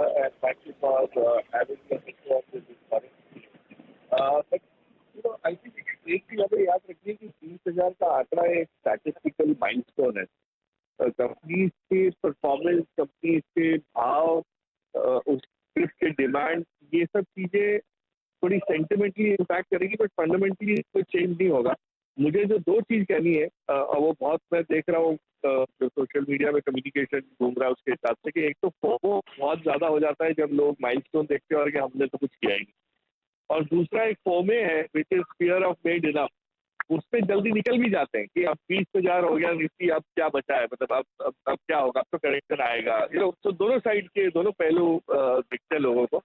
तो उसकी बजाय जैसे गुरमीत ने बहुत सही कहा कि ये जो फैंसी सेक्टर्स है या थीम्स है, उसमें थोड़ा सा एंट्री लेने से पहले इवैल्यूएट करिए कि आपके पास स्टेइंग पावर कितनी है, और अब वही स्टॉक्स लेने हैं जहाँ पे आप ड्रॉ डाउन यानी गिरावट अगर आती है तो वो झेल सकते हैं। तो जैसे अनुज हर बार समझाते रहते हैं कि पोर्टफोलियो इस टाइप के मौके होते हैं कि पोर्टफोलियो इस टाइप का मूव जो मार्केट में होता है, तो पोर्टफोलियो में से जो थोड़े से वीक स्टॉक्स है उनको वीड आउट करके आप अपने पोर्टफोलियो की ओवरऑल हेल्थ और क्वालिटी को बढ़ा सकते हैं। तो उस लिहाज से अगर देखें तो 3 जो मुझे समझ आ रहे हैं आगे चल के चलेंगे, उसमें पावर, इंफ्रास्ट्रक्चर, अब रेलवे में G20 के बाद डोमेस्टिक से इंटरनेशनल एंगल भी आ गया है, तो ये चलेंगे स्टॉक थीम्स तो बहुत बढ़िया सब चलेंगे क्योंकि लॉन्ग टर्म थीम्स है, इसमें कोई चीज भी शॉर्ट टर्म नहीं है। बट फैंसी उसमें don't get carried away as everybody, और पोर्टफोलियो की अपनी हेल्थ पे ज्यादा गौर करें, आपकी रिस्क टॉलरेंस पे ज्यादा गौर करें। यहाँ से अगर 25-30% कोई चीज गिरती है तो वो आपके लिए वो नहीं होना चाहिए कि सारा पोर्टफोलियो कल लड़खड़ा गया और आपका लेवरेज लिया हुआ था और स्ट्रेस पड़ जाए। तो पैनिक ना हो, ये सोच के आप जो भी ले रहे हो अब ले। आपके हिसाब से इस समय क्या मिस्टेक अवॉइड करनी चाहिए, क्योंकि आसान होता है एक्चुअली इन लेवल्स पर या इस एक्सूबरेंस में मिस्टेक्स करना? देवीना जी सुन रही हैं आप मुझे? नहीं, थोड़ा आपका मिस हो गया था क्वेश्चन, एक्चुअली मैं बाहर हूँ, तो एक बार रिपीट करिएगा। था कि इन लेवल्स पर क्या मिस्टेक अवॉइड करनी चाहिए, क्योंकि इजी होता है इन लेवल्स पर या ऐसे एक्सूबरेंस में कुछ गलतियां करना मार्केट में। हाँ, जैसा कि मैंने कहा कि स्मॉल कैप मिड कैप में आप थोड़ा सावधानी बरतिए। जहाँ तक सेक्टर का प्रश्न है, जो सेक्टर अभी भी अच्छे लगते हैं हमको, एक तो मैं लगभग 2 साल से बात कर रही हूँ कैपिटल गुड्स, इंडस्ट्रियल मशीनरी की, उसके अलावा इस साल ऑटो कंपोनेंट्स, फार्मा और थोड़ा चुने हुए कंस्ट्रक्शन में और आईटी में, तो ये नाम तो अभी भी अच्छे लगते हैं। बैंक में हमने थोड़ा कट किया है, थोड़ी कटौती की है जो हम लोग का निवेश था। पर जैसा कि मैंने कहा कि अगर आप ब्रॉड इंडेक्स लेवल पर देखें तो लार्ज कैप्स में बहुत अधिक कोई ऐसा खतरे वाली बात नहीं रहती है। अभी भी वो लगता है कि अगर आप बाजार में निवेशित नहीं रहते हैं तो वो आप अभी भी आप मूव मिस कर सकते हैं, अभी भी वही स्थिति है। लेकिन जैसा मैंने कहा, जरूरी नहीं कि स्मॉल कैप और मिड कैप में भी वही स्थिति हो, वहां पर आपको सोच समझ के रहना है। और दूसरा, जो आपके कई पैनलिस्ट ने कहा कि अब जो स्टॉक टिप्स आते हैं व्हाट्सएप और टेलीग्राम और ये सब, और शायद टीवी पर भी, सोच समझ कर करिए। ऐसा नहीं कि वो फोमो फीलिंग में, मैंने ये भी देखा कि म्यूचुअल फंड में भी इधर सारे फ्लोज स्मॉल कैप की तरफ आए हैं, वो सब थोड़ा खतरे की घंटी है। भले ही हम 20,000 का जश्न मना रहे हैं, त्योहारी सीजन की भी शुरुआत अब देखिए 20,000 के साथ ही होती हुई दिखाई दे रही है, लेकिन थोड़ा सा सतर्क रहने के लिए और संभल कर चलने के लिए भी ये सही समय है। बहुत बहुत शुक्रिया आप सभी का, कांग्रेचुलेशंस आप सभी को इस नए शिखर पर जो बाजार पहुंचा है और यहाँ पर जो अच्छा खासा मोमेंटम बनता दिखाई दिया है। अक्रॉस द बोर्ड तेजी बनती हुई है। मिड कैप इंडेक्स मुझे लग रहा है 500 पॉइंट की बढ़त की तरफ बढ़ता हुआ दिखाई दे रहा है। निफ्टी बैंक में तो तेजी है ही। 20,000 तो हो गया अनुज, अब इमीडिएट नियर फ्यूचर तो 20,500 आप कह रहे हैं, लेकिन वो अप्रोच क्या रहेगी? क्या वो पलक झपकते ही हो जाएगा? क्योंकि एक हफ्ते में हमने देखा है फटाफट, मेरे ख्याल में पिछले फ्राइडे किसी को आभास भी नहीं होगा, बिल्कुल सोचा नहीं होगा कि आज हम सोमवार को 20,000 पर बैठे होंगे। पिछले फ्राइडे बिल्कुल मैं खुद कहूंगा, जो हालांकि मेरा भी एक व्यू था कि हम 20,500 हिट करेंगे, इतनी जल्दी कर देंगे ये नहीं पता था। ये इसके लिए ना मार्केट में क्या होता है ना हर्षदा, आपको हमेशा मार्केट के ट्रेंड के साथ रहना चाहिए। एक बार आपने मार्केट का एक ट्रेंड पकड़ लिया, और अगर ट्रेंडिंग मार्केट में आपने एक बार ट्रेंड पकड़ लिया, उसके बाद उसको छोड़िए मत। अगर आपने वो पूरा अगस्त इतना पेन झेला था, उसके बाद वो क्लियर कब हो गया था? फ्राइडे को मार्केट डे हाई पर बंद हुआ, उसके बाद अगले दिन मंडे को मार्केट डे हाई पर बंद हुआ, और जिसमें वो पहले नीचे आया फिर ऊपर गया। उसके बाद लगातार आपने 2-3 दिन देखे होंगे कि हम लगातार बात कर रहे कि नीचे आ रहा था और फिर रिकवरी दिखा रहा था 100 पॉइंट की, और क्लोज हो रहा था हाईएस्ट पॉइंट पर। एक बार मार्केट वो ट्रेंड दिखाना शुरू करता है, उसके बाद तो मार्केट इंट्राडे डिप देना ही बंद कर देता है। आज पूरे दिन मार्केट ने आपको इंट्राडे डिप नहीं दी। आज पैसा किसका बना? आज पैसा उसका बना जिसने पिछले हफ्ते कैरी किया, और फ्राइडे को कैरी करने में हिम्मत चाहिए, क्योंकि वीकेंड पे अगर आप कैरी कर रहे हैं, वीकेंड पे कोई भी न्यूज आ सकती है। लेकिन इतना ट्रस्ट आपको मार्केट पे होना चाहिए, इतना ट्रस्ट आपको ट्रेंड पे होना चाहिए कि अगर ट्रेंड के अगेंस्ट भी मार्केट चला गया, ट्रेंड के अगेंस्ट भी मार्केट ने ओपनिंग दिखा दी, तो भी वो वापस ऊपर आएगा। अगर ये कॉन्फिडेंस आपको था मार्केट के ऊपर, तो मार्केट ने आपको ड्यूली रिवॉर्ड किया। अब यहां से क्या, यहां से मैं फिर बोल रहा हूं, अब यहां से बैंक निफ्टी पर फोकस करिए। एक और चीज देखिए, निफ्टी 20,000 पर सस्टेन कर रहा है, हल्की सी भी प्रॉफिट टेकिंग नहीं आई मार्केट में, जबकि इंट्राडे मूव्स में नॉर्मली आप एक्सपेक्ट करते हैं कि प्रॉफिट टेकिंग आ जाएगी। अगर तो गैप अप के साथ आती तो फिर भी नहीं आता, लेकिन इंट्राडे में 20,000 पर आया और मार्केट ने एक बार भी 50-60 पॉइंट की रैली वो डिक्लाइन नहीं दिखाई। मतलब अब ये मार्केट तैयार है 20,500 हिट करने के लिए। और मैं एक चीज और बोल रहा हूं, 21,000 पॉसिबल है आपको मार्केट में, फिर से बहुत अपने आप वर्ड्स को तोलकर बोलता हूं, 21,000 पॉसिबल है मार्केट आपको दिवाली से पहले ही दिखा दे। पॉसिबल है। वाली थी, दिवाली वाला टारगेट आ रहा है या फिर दिवाली में थोड़ा सा नरमी देखने को नहीं, मार्केट करने पे एक बार मार्केट मूड में आता है, उसको मार्केट कुछ भी कर लेता है। एक और बात बताऊं मैं, निफ्टी पर हम एक्चुअली चले भी नहीं है बहुत ज्यादा। अगर आप निफ्टी देखेंगे ना, प्योर निफ्टी देखेंगे, तो निफ्टी पर हम कोई बहुत ज्यादा नहीं चले। मिड कैप और स्मॉल कैप ने थोड़ा बिगाड़ दिया लोगों को, वहां पर थोड़ी सी पागलपंती हो रही है। नीलेश भाई कहते हैं ना, गधे घोड़े सब दौड़ रहे हैं, वो हो रहा है। घोड़े तो दौड़े ही नहीं है अभी तो गधे ही दौड़े हैं। टेक्निकली अगर देखा जाए मार्केट में, घोड़ों ने चलना शुरू किया है अभी तो। ये मतलब आप अभी तो चेतक ने दौड़ना भी शुरू नहीं किया। चेतक दौड़ेगा तो फिर कहां तक जाएगा ये। एनीवे, जो एक स्वर्गीय राकेश झुंझुनवाला जी भी कहते थे कि मार्केट में एक बार आप बुलिश हो जाओ इंडिया के ऊपर। और एक चीज हमने कहा, 20 साल की कंपाउंडिंग जो रही है निफ्टी की, अगर वो 20 साल तक रहेगी तो हम तो 4 लाख की निफ्टी की बात कर रहे हैं। ये 20,000, 21,000, 22,000 ये सब माइलस्टोन आते रहेंगे बीच में। और इसके लिए अब आपको ना छोटी करेक्शन से नहीं डरना है। अगर आप इंडियन इक्विटी में बड़ा पैसा बनाना चाहते हैं तो आपको छोटी करेक्शन से नहीं डरना है। छोटी करेक्शन में आपको बाय करना है। विदु, बेसिकली छाती ठोक कर तेजी करने वाला यह मार्केट आ गया है, सिग्नल मिल गया है 20,000 का। बिल्कुल, 6 दिन में क्या क्या नहीं हुआ हर्षता यहाँ पे। और इवन विदाउट मतलब FIs का रत्ती भर कैश नहीं था। और इस पूरे 7 दिन में इंडेक्स और स्टॉक फ्यूचर्स में सिर्फ उन्होंने शॉर्ट कवर करी, सिर्फ शॉर्ट कवर करी, जो कि उन्होंने अगस्त में डाली थी और जो रोल की थी इस सीरीज के लिए। बाकी कैश सारा DIs का था और रिटेल का था। खैर, अब एक काम करते हैं, BTSC ट्रेड्स ले लेते हैं और 20,000 को अपने साथ हम शायद अब सिक्योर करके ले जाएंगे। याद रखिएगा, 20,000 को हम सिक्योर करके ले जा रहे हैं अपने साथ। एज ऑफ नाउ 20,000 आपकी स्क्रीन पे है। मारुति, एक और स्टॉक जिसको शायद थोड़ा सा आपको आज नमन करना पड़ेगा, क्योंकि ये भी ऑल टाइम हाई पे क्लोज हो रहा है। हालांकि याद रखिएगा, बहुत बड़ा डिफरेंशियल नहीं है। लास्ट ईयर ही इसने 10,000 छुआ था, लास्ट ईयर 2018 में। आज सुबह सुबह CNBC आवाज की कॉल में शुमार था ये। BTSC का क्रम शुरू करते हैं। मानस, आप क्या कैरी करेंगे बताइए कल के लिए? देखिए, कल के लिए ICICI बैंक में खरीदारी करके जाएंगे। ICICI बैंक के अगर आप पैटर्न देखिए तो अब ऐसा लग रहा है कि स्टॉक ने बॉटम बना लिया है और अब यहाँ से एक शार्प अप देखने को मिल सकता है। कंसोलिडेशन जोन के अपर बैंड को स्टॉक ने ऑलरेडी ब्रीच कर दिया है। तो ICICI बैंक के फ्यूचर में खरीदारी करेंगे, जो कि 981 के आसपास चल रहा है। उस फ्यूचर में खरीदारी करिए। 974 का आपको स्टॉप लॉस लगाना है और ऊपर की तरफ BTSC के हिसाब से 995 के टारगेट सेट करने हैं। ICICI bank. शिल्पा जी, आप क्या कैरी करेंगे कल के लिए? जी, मैं कैरी करूंगी यहाँ पे इंडसइंड बैंक। इंडसइंड बैंक में भी बहुत अच्छा ब्रेकआउट अटेम्प्ट है। यहाँ पे फ्यूचर्स ट्रेड कर रहा है 1454 पे, स्टॉप लॉस 1430 का और टारगेट्स ऑफ 1480 to 1500। बैंक में एक मोमेंटम। गावा सर, आपका ट्रेड क्या है?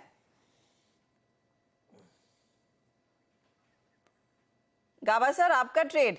हाँ जी, स्टॉक मैंने चुना है वही जो मैंने फ्राइडे को दिया था BTST, वो था रिलायंस। टारगेट था 2,500। आज भी 2,500 टारगेट वैलिड है, लेकिन स्टॉप लॉस बढ़ा दिया मैंने। स्टॉप लॉस है 2462 रिलायंस। आज G20 हो ही गया। एक्चुअली ये G20 का भी आप कह सकते हैं तड़का कि 20,000 वाला मार्क हमने कर लिया है हासिल। राजेश सातपुते, आपका ट्रेड? हर्षदा जी, कोइंसिडेंटली ICICI बैंक ही है, उसी को रिएटरेट करेंगे हम भी। मुझे लगता है 1000 का टारगेट यहाँ पे क्लियर कट एक आइडेंटिफाई हुआ है। क्लियर ब्रेकआउट है आज 975 के ऊपर। 982 फ्यूचर में चल रहा है। 975 का स्टॉप लॉस रखे, लॉन्ग करे, टारगेट 1000। ICICI बैंक 979 पे और 2 बार ये ट्रेड्स पर शुमार हो चुका है, याद रखिएगा। और ICICI बैंक आप ये कह सकते हैं कि जो हमारे पैनल्स ने चॉइस करी ICICI बैंक, एक बात अच्छी है कि एक डिफरेंशियल वर्सेस प्रीवियस हाई काफ़ी मेंटेन कर रहा है और एक ताज़ा तरीन ब्रेकआउट लोअर एजेस में इस स्टॉक में आया है। शरद, आपके कैरी करना चाहेंगे शॉर्ट टर्म पर्सपेक्टिव से इस पूरे वीक के लिए, जहाँ पे आपको एक अपसाइड की पॉसिबिलिटी नजर? आई थिंक शरद नहीं है। हमारे साथ एक काम करते हैं, राजेश पालवे जी की कॉल बाकी है अभी, उसको ले लेते हैं। राजेश जी, आप क्या पिक करेंगे कल के लिए, ट्यूसडे को? तो वीरेन जी, टू व्हीलर स्पेस से बजाज ऑटो को कैरी करेंगे। बीटीएसटी पॉइंट ऑफ व्यू से डे हाई की तरफ स्टॉक बंद होते हुए दिख रहा है। ऑटोमोबाइल सेगमेंट में एक मोमेंटम है। बजाज ऑटो के हम टारगेट एक्सपेक्ट कर रहे हैं आना चाहिए 4860 4870 की तरफ। स्टॉप लॉस होगा करीब 4760 के आसपास। चलिए, तो ये इस समय की कॉल्स। एक काम करते हैं, एक थोड़ा सा अब क्योंकि हमने 20,000 का आंकड़ा हिट किया है, एक बार जरा सुमित ने जो रिसर्च की है उसको विजिट करते हैं और चलते हैं सुमित के पास और जानते हैं कि किस तरीके के नंबर्स रहे हैं। करते हैं उसको थोड़ी देर में। उससे पहले कुछ और स्टॉक्स की बात कर लेते हैं। एक बार जरा स्टॉक्स लेकर आइए आप, जो इस समय फ्रेश इंट्राडे हाइज लगा रहे हैं उसमें। हाँ, 450 के लेवल्स आ चुके हैं इस काउंटर में और मोमेंटम तो इसमें रहा ही है। और हमारे जानकार कह भी रहे थे कि एफएमसीजी प्लेस पे आप ध्यान दीजिएगा, रूरल इकोनॉमी से जुड़े हुए ट्रेड्स पर ध्यान दीजिएगा। बहुत ही बढ़िया मूव इसमें बनता हुआ। निचले लेवल से देखिए नेस्ले की चाल और मजबूत होती हुई देखने को मिली है। एक्सिस, आईसीआईसीआई बैंक के सारे ट्रेड्स हैं। पूरा कंजम्पशन बास्केट पूरा कंजम्पशन बास्केट बिल्कुल। देखिए, अच्छा एक और चीज़, एक और फैक्टर इस पर अब आपको फोकस करना है। यहाँ से मुझे लग रहा है यहाँ से अब आपको आईटी तो खैर चल ही रहा है, इसका मतलब नहीं कि आईटी चल ही रहा है, लेकिन उसके अलावा डोमेस्टिक इकोनॉमी से रिलेटेड जितने भी स्टॉक्स हैं वो सब आउट परफॉर्म करना शुरू करेंगे एक एक करके। और देखिए autos, Bajaj auto, Maruti Suzuki, TVS motor, सभी के सभी स्टॉक्स इस समय डे हाई पर। एस्ट्रल, ये जो होम इंप्रूवमेंट थीम है वहाँ पर डे हाई पर। आप टाटा कंज्यूमर, आईटीसी जो आपने बोला, ये मुझे लग रहा है कि पूरी की पूरी थीम, ब्रिटानिया, पूरी की पूरी कंजम्पशन थीम जो है अब यहाँ से आउट परफॉर्म करने वाली है आज तक। जी हाँ, एक अच्छा खासा मोमेंटम बनता हुआ इधर देखने को मिला है। वीरू, कोई ऐसा स्टॉक जो आप हाईलाइट करना चाहे जहां पर वायदे बाजार में भी जमकर पोजीशंस कैरी की जा रही हैं, अच्छा खासा लॉन्ग बिल्डअप देखने को मिल रहा है? हर्षदा, मेरे ख्याल से पूरा बाजार दो स्टॉक्स पे जो फोकस कर रहा है, एक जिसका नाम मैं शायद डिस्क्लेमर के साथ लूं, जो मैंने कार्यक्रम के शुरू में भी कहा था, रिलायंस, लेकिन उससे भी ज्यादा बेटर पोजीशन में वो है रिलायंस, ये आईसीआईसीआई बैंक। दोनों ही स्टॉक। और एक बात है हर्षदा, इस कार्यक्रम की शुरुआत में रिलायंस का भाव था करीब 2469 2476 पे। 24 अगस्त को जिस रेंज से ब्रेकडाउन हुआ था 2480 से, एग्जैक्टली उसी को स्ट्राइक कर रहा है। तो मेरे ख्याल से ये दो स्टॉक्स सबसे सब्सटेंशियली स्ट्रॉन्ग ऑप्शन और फ्यूचर्स की, और मेरे ख्याल से टेक्निकल प्रॉपर्टीज लेके जा रहे हैं। मेरे ख्याल से फ्रंट लाइन स्पेस में हर्षदा ये दो स्टॉक्स। हर्षदा, जोरदार खरीदारी देखने को मिल रही है। रिलायंस इंडस्ट्रीज, जैसे गाबा साहब भी मेंशन कर रहे थे, 2500 की तरफ तेजी से बढ़ता हुआ 1.1% ऊपर, वहां पर दिग्गजों का ही बोलबाला है। और यहां से अब तक मिड कैप्स ने दरअसल कमान अपने नाम की हुई थी तेजी की। जानकार कह रहे हैं 20,000 पर जो हम आ गए हैं, अब यहां से थोड़ा सा फोकस दिग्गजों पर आता हुआ दिखाई देगा। मिड कैप्स में तो पैसा बना है, अब जो असली नस्ल के घोड़े हैं वो भागते हुए दिखाई देंगे। चलिए अब आपको वॉल पर दिखाते हैं 20,000 की ये तस्वीर और कहां पर कितना एक्शन आज क्लोजिंग पर बनता दिखाई दे रहा है। तो एकदम डे हाई पर इस समय निफ्टी ट्रेड करता हुआ 185 अंकों का इजाफा। निफ्टी बैंक 450 अंकों की तेजी पर आ चुका है। और आप गौर करें, निफ्टी आईटी जैसा इंडेक्स भी करीब 200 पॉइंट से ज्यादा के गेंस पर ट्रेड करता हुआ। आज क्या पावर, क्या एफएमसीजी, क्या ऑटो कंपनियां चौतरफा खरीदारी बनती दिखाई दी है, जो हम रिकॉर्ड हाईस पर ट्रेड करते दिखाई दिए हैं। एफएमसीजी इंडेक्स 486 पॉइंट्स की बढ़त देखने को मिल रही है। ऑटो इंडेक्स में 277 अंकों का इजाफा। आईटी हमने देख लिया, वहां पर तेजी। पावर स्टॉक्स भी देखेंगे, फार्मा में थोड़ी बहुत खरीदारी बनती दिखाई दी है। तो ये इनफैक्ट एक बड़ी और अलग अलग थीम्स बनी है तेजी की। देखिएगा आईसीआईसीआई बैंक, एक्सिस बैंक की हाल, जहां पर हमने देखा एक अच्छा खासा मोमेंटम, 1% के गेन्स स्टॉक में बनते दिखाई दिए हैं। एचडीएफसी बैंक तेजी का हिस्सा बना है। एक्सिस जहां पर 2-2.5% ऊपर है। एचडीएफसी में हमने देखा था 0.75% तक के गेंद से 0.56% की तेजी पर आकर कारोबार करता हुआ। आईटीसी में वो अचानक लास्ट 10 मिनट्स में हमने देखी अच्छी खासी खरीदारी बनती दिखाई दी। इन स्टॉक्स में जोश देखने को मिला है। मिड कैप साइड पर भी आप गौर करें, रेलवे से जुड़ी हुई सभी कंपनियां, प्राज इंडस्ट्री जैसे काउंटर्स, इंडिया ग्लाइकोल जैसे काउंटर्स, सभी वो स्टॉक्स, चीनी कंपनियां जो दरअसल अपनी एथनॉल ब्लेंडिंग कैपेसिटी को बढ़ा रही हैं, वो एक थीम थी जो बड़ा टेक अवे ऑफ कोर्स हमने G20 से पकड़ा। और अब पावर कंपनियों का भी जोश बढ़ता हुआ। कुछ देर पहले ही हम पावर ग्रिड की बात कर रहे थे, जो लक्ष्मण रॉय आपके लिए एक्सक्लूसिव खबर लेकर आए थे, वो भी एक काउंटर थंपिंग तेजी दिखा रहा है, 2-2.25% ऊपर। लेकर आते हैं आपके लिए हीट मैप, पूरी की पूरी स्क्रीन आपको हरे में दिखाई देगी। 3-4 काउंटर्स हैं जहां पर हल्की सी मुनाफा वसूली, लेकिन बड़े दिनों बाद इस तरह की रौनक, इस तरह की चहक मार्केट्स में देखने को मिली है। अदानी पोर्ट की दोनों कंपनियां 7% ऊपर, अदानी पोर्ट, अदानी एंटरप्राइजेस में हमने देखा है 2612 के लेवल्स देखने को मिले हैं, 3.5% ऊपर, एक्सिस बैंक 2.5% ऊपर, एसबीआई में 1.25% का इजाफा, वहां आपका आईसीआईसीआई बैंक भी चलता हुआ दिखाई दिया, करीब 1.25% तक के गेन्स इसमें देखने को मिले। और एचडीएफसी की भी हम जिक्र कर ही रहे थे। अपोलो हॉस्पिटल्स हो, मारुति हो, हीरो मोटोकॉर्प हो, टाटा मोटर्स हो, चौतरफा खरीदारी देखी गई है। और ऑफ कोर्स इस पूरी तेजी में एफएमसीजी काउंटर्स में भी बढ़िया मूव्स, नेस्ले, आईटीसी, एचयूएल जैसे काउंटर्स में अच्छी खासी खरीदारी आज के दिन बनती दिखाई दी है। हल्की सी मुनाफा वसूली कोल इंडिया, ओएनजीसी जैसे काउंटर्स, एलएनटी जैसे काउंटर्स में देखने को मिली, लेकिन वो ठीक है। और एक ऐतिहासिक दिन 20,000 के लेवल को आज ही छुआ और आज ही हम 20,000 के आसपास या फिर उसके ऊपर एक क्लोज दिखा रहे हैं। एक शानदार सत्र, और इस सत्र की तैयारी दरअसल पिछले एक हफ्ते से चल रही थी, जहां पर हर रोज मार्केट नई ऊंचाइयों की तरफ तेजी से बढ़ता हुआ दिखाई दे रहा था और हर रोज अपने डे हाई के ऊपर ही या आसपास ही क्लोज दिखा रहा था। चलिए आपके लिए अब ये मार्केट का हाल हुआ, फटाफट से आशीष और नीरज के बीच जो मुकाबला आज का रहा है उसका भी रिजल्ट स्क्रीन पर आ जाएगा कि वहां पर किस तरह के स्टॉक्स में तेजी बनती दिखाई दी। तो कुछ तेजी और कुछ मंदी वाले काउंटर्स आइडेंटिफाई हुए थे। एसजेवीएन 20% के अपर सर्किट पर, अदानी पोर्ट 7% ऊपर, मंदी की तरफ कॉफी डे और शाम मेटालिक्स जैसे काउंटर्स आशीष ने आपको सुबह में परख के बताए थे। नीरज ने सभी तेजी वाले काउंटर्स पकड़े। इनका जेएसडब्ल्यू एनर्जी 9% भागा, अपोलो हॉस्पिटल में 2.25% के गेंस रहे, एचसीएल टेक और कैप्टन पाइप जैसे काउंटर्स में हल्का सा इजाफा। लेकिन आज का दिन क्लियरली दिग्गजों के नाम ही है, क्योंकि यहाँ पर ही हमने देखा है सबसे बड़ा एक्शन और सबसे ज्यादा कॉन्फिडेंस के साथ ट्रेड बनता हुआ और 20,000 के ऊपर हम पहुंचे जरूर। क्लोजिंग पर वो एडजस्टेड फिगर आपको 19,996 के आसपास आता दिखाई दे रहा है, लेकिन एक शानदार सत्र, बहुत शानदार सत्र। और मुझे लग रहा है कि अभी तो ऐसे शानदार सत्र आपको और देखने को मिलेंगे और 20,500 तो मैं जो इस सीरीज़ में टारगेट लेके चल रहा हूँ, मैं अभी भी इंटैक्ट हूँ उस पर कि 20,500 आपको इसी सीरीज़ में देखने को मिलेगा। और अब बाकी का बचा कुचा काम शायद बैंक निफ्टी करे। 1000 पॉइंट दूर रह गया bank Nifty all time high से।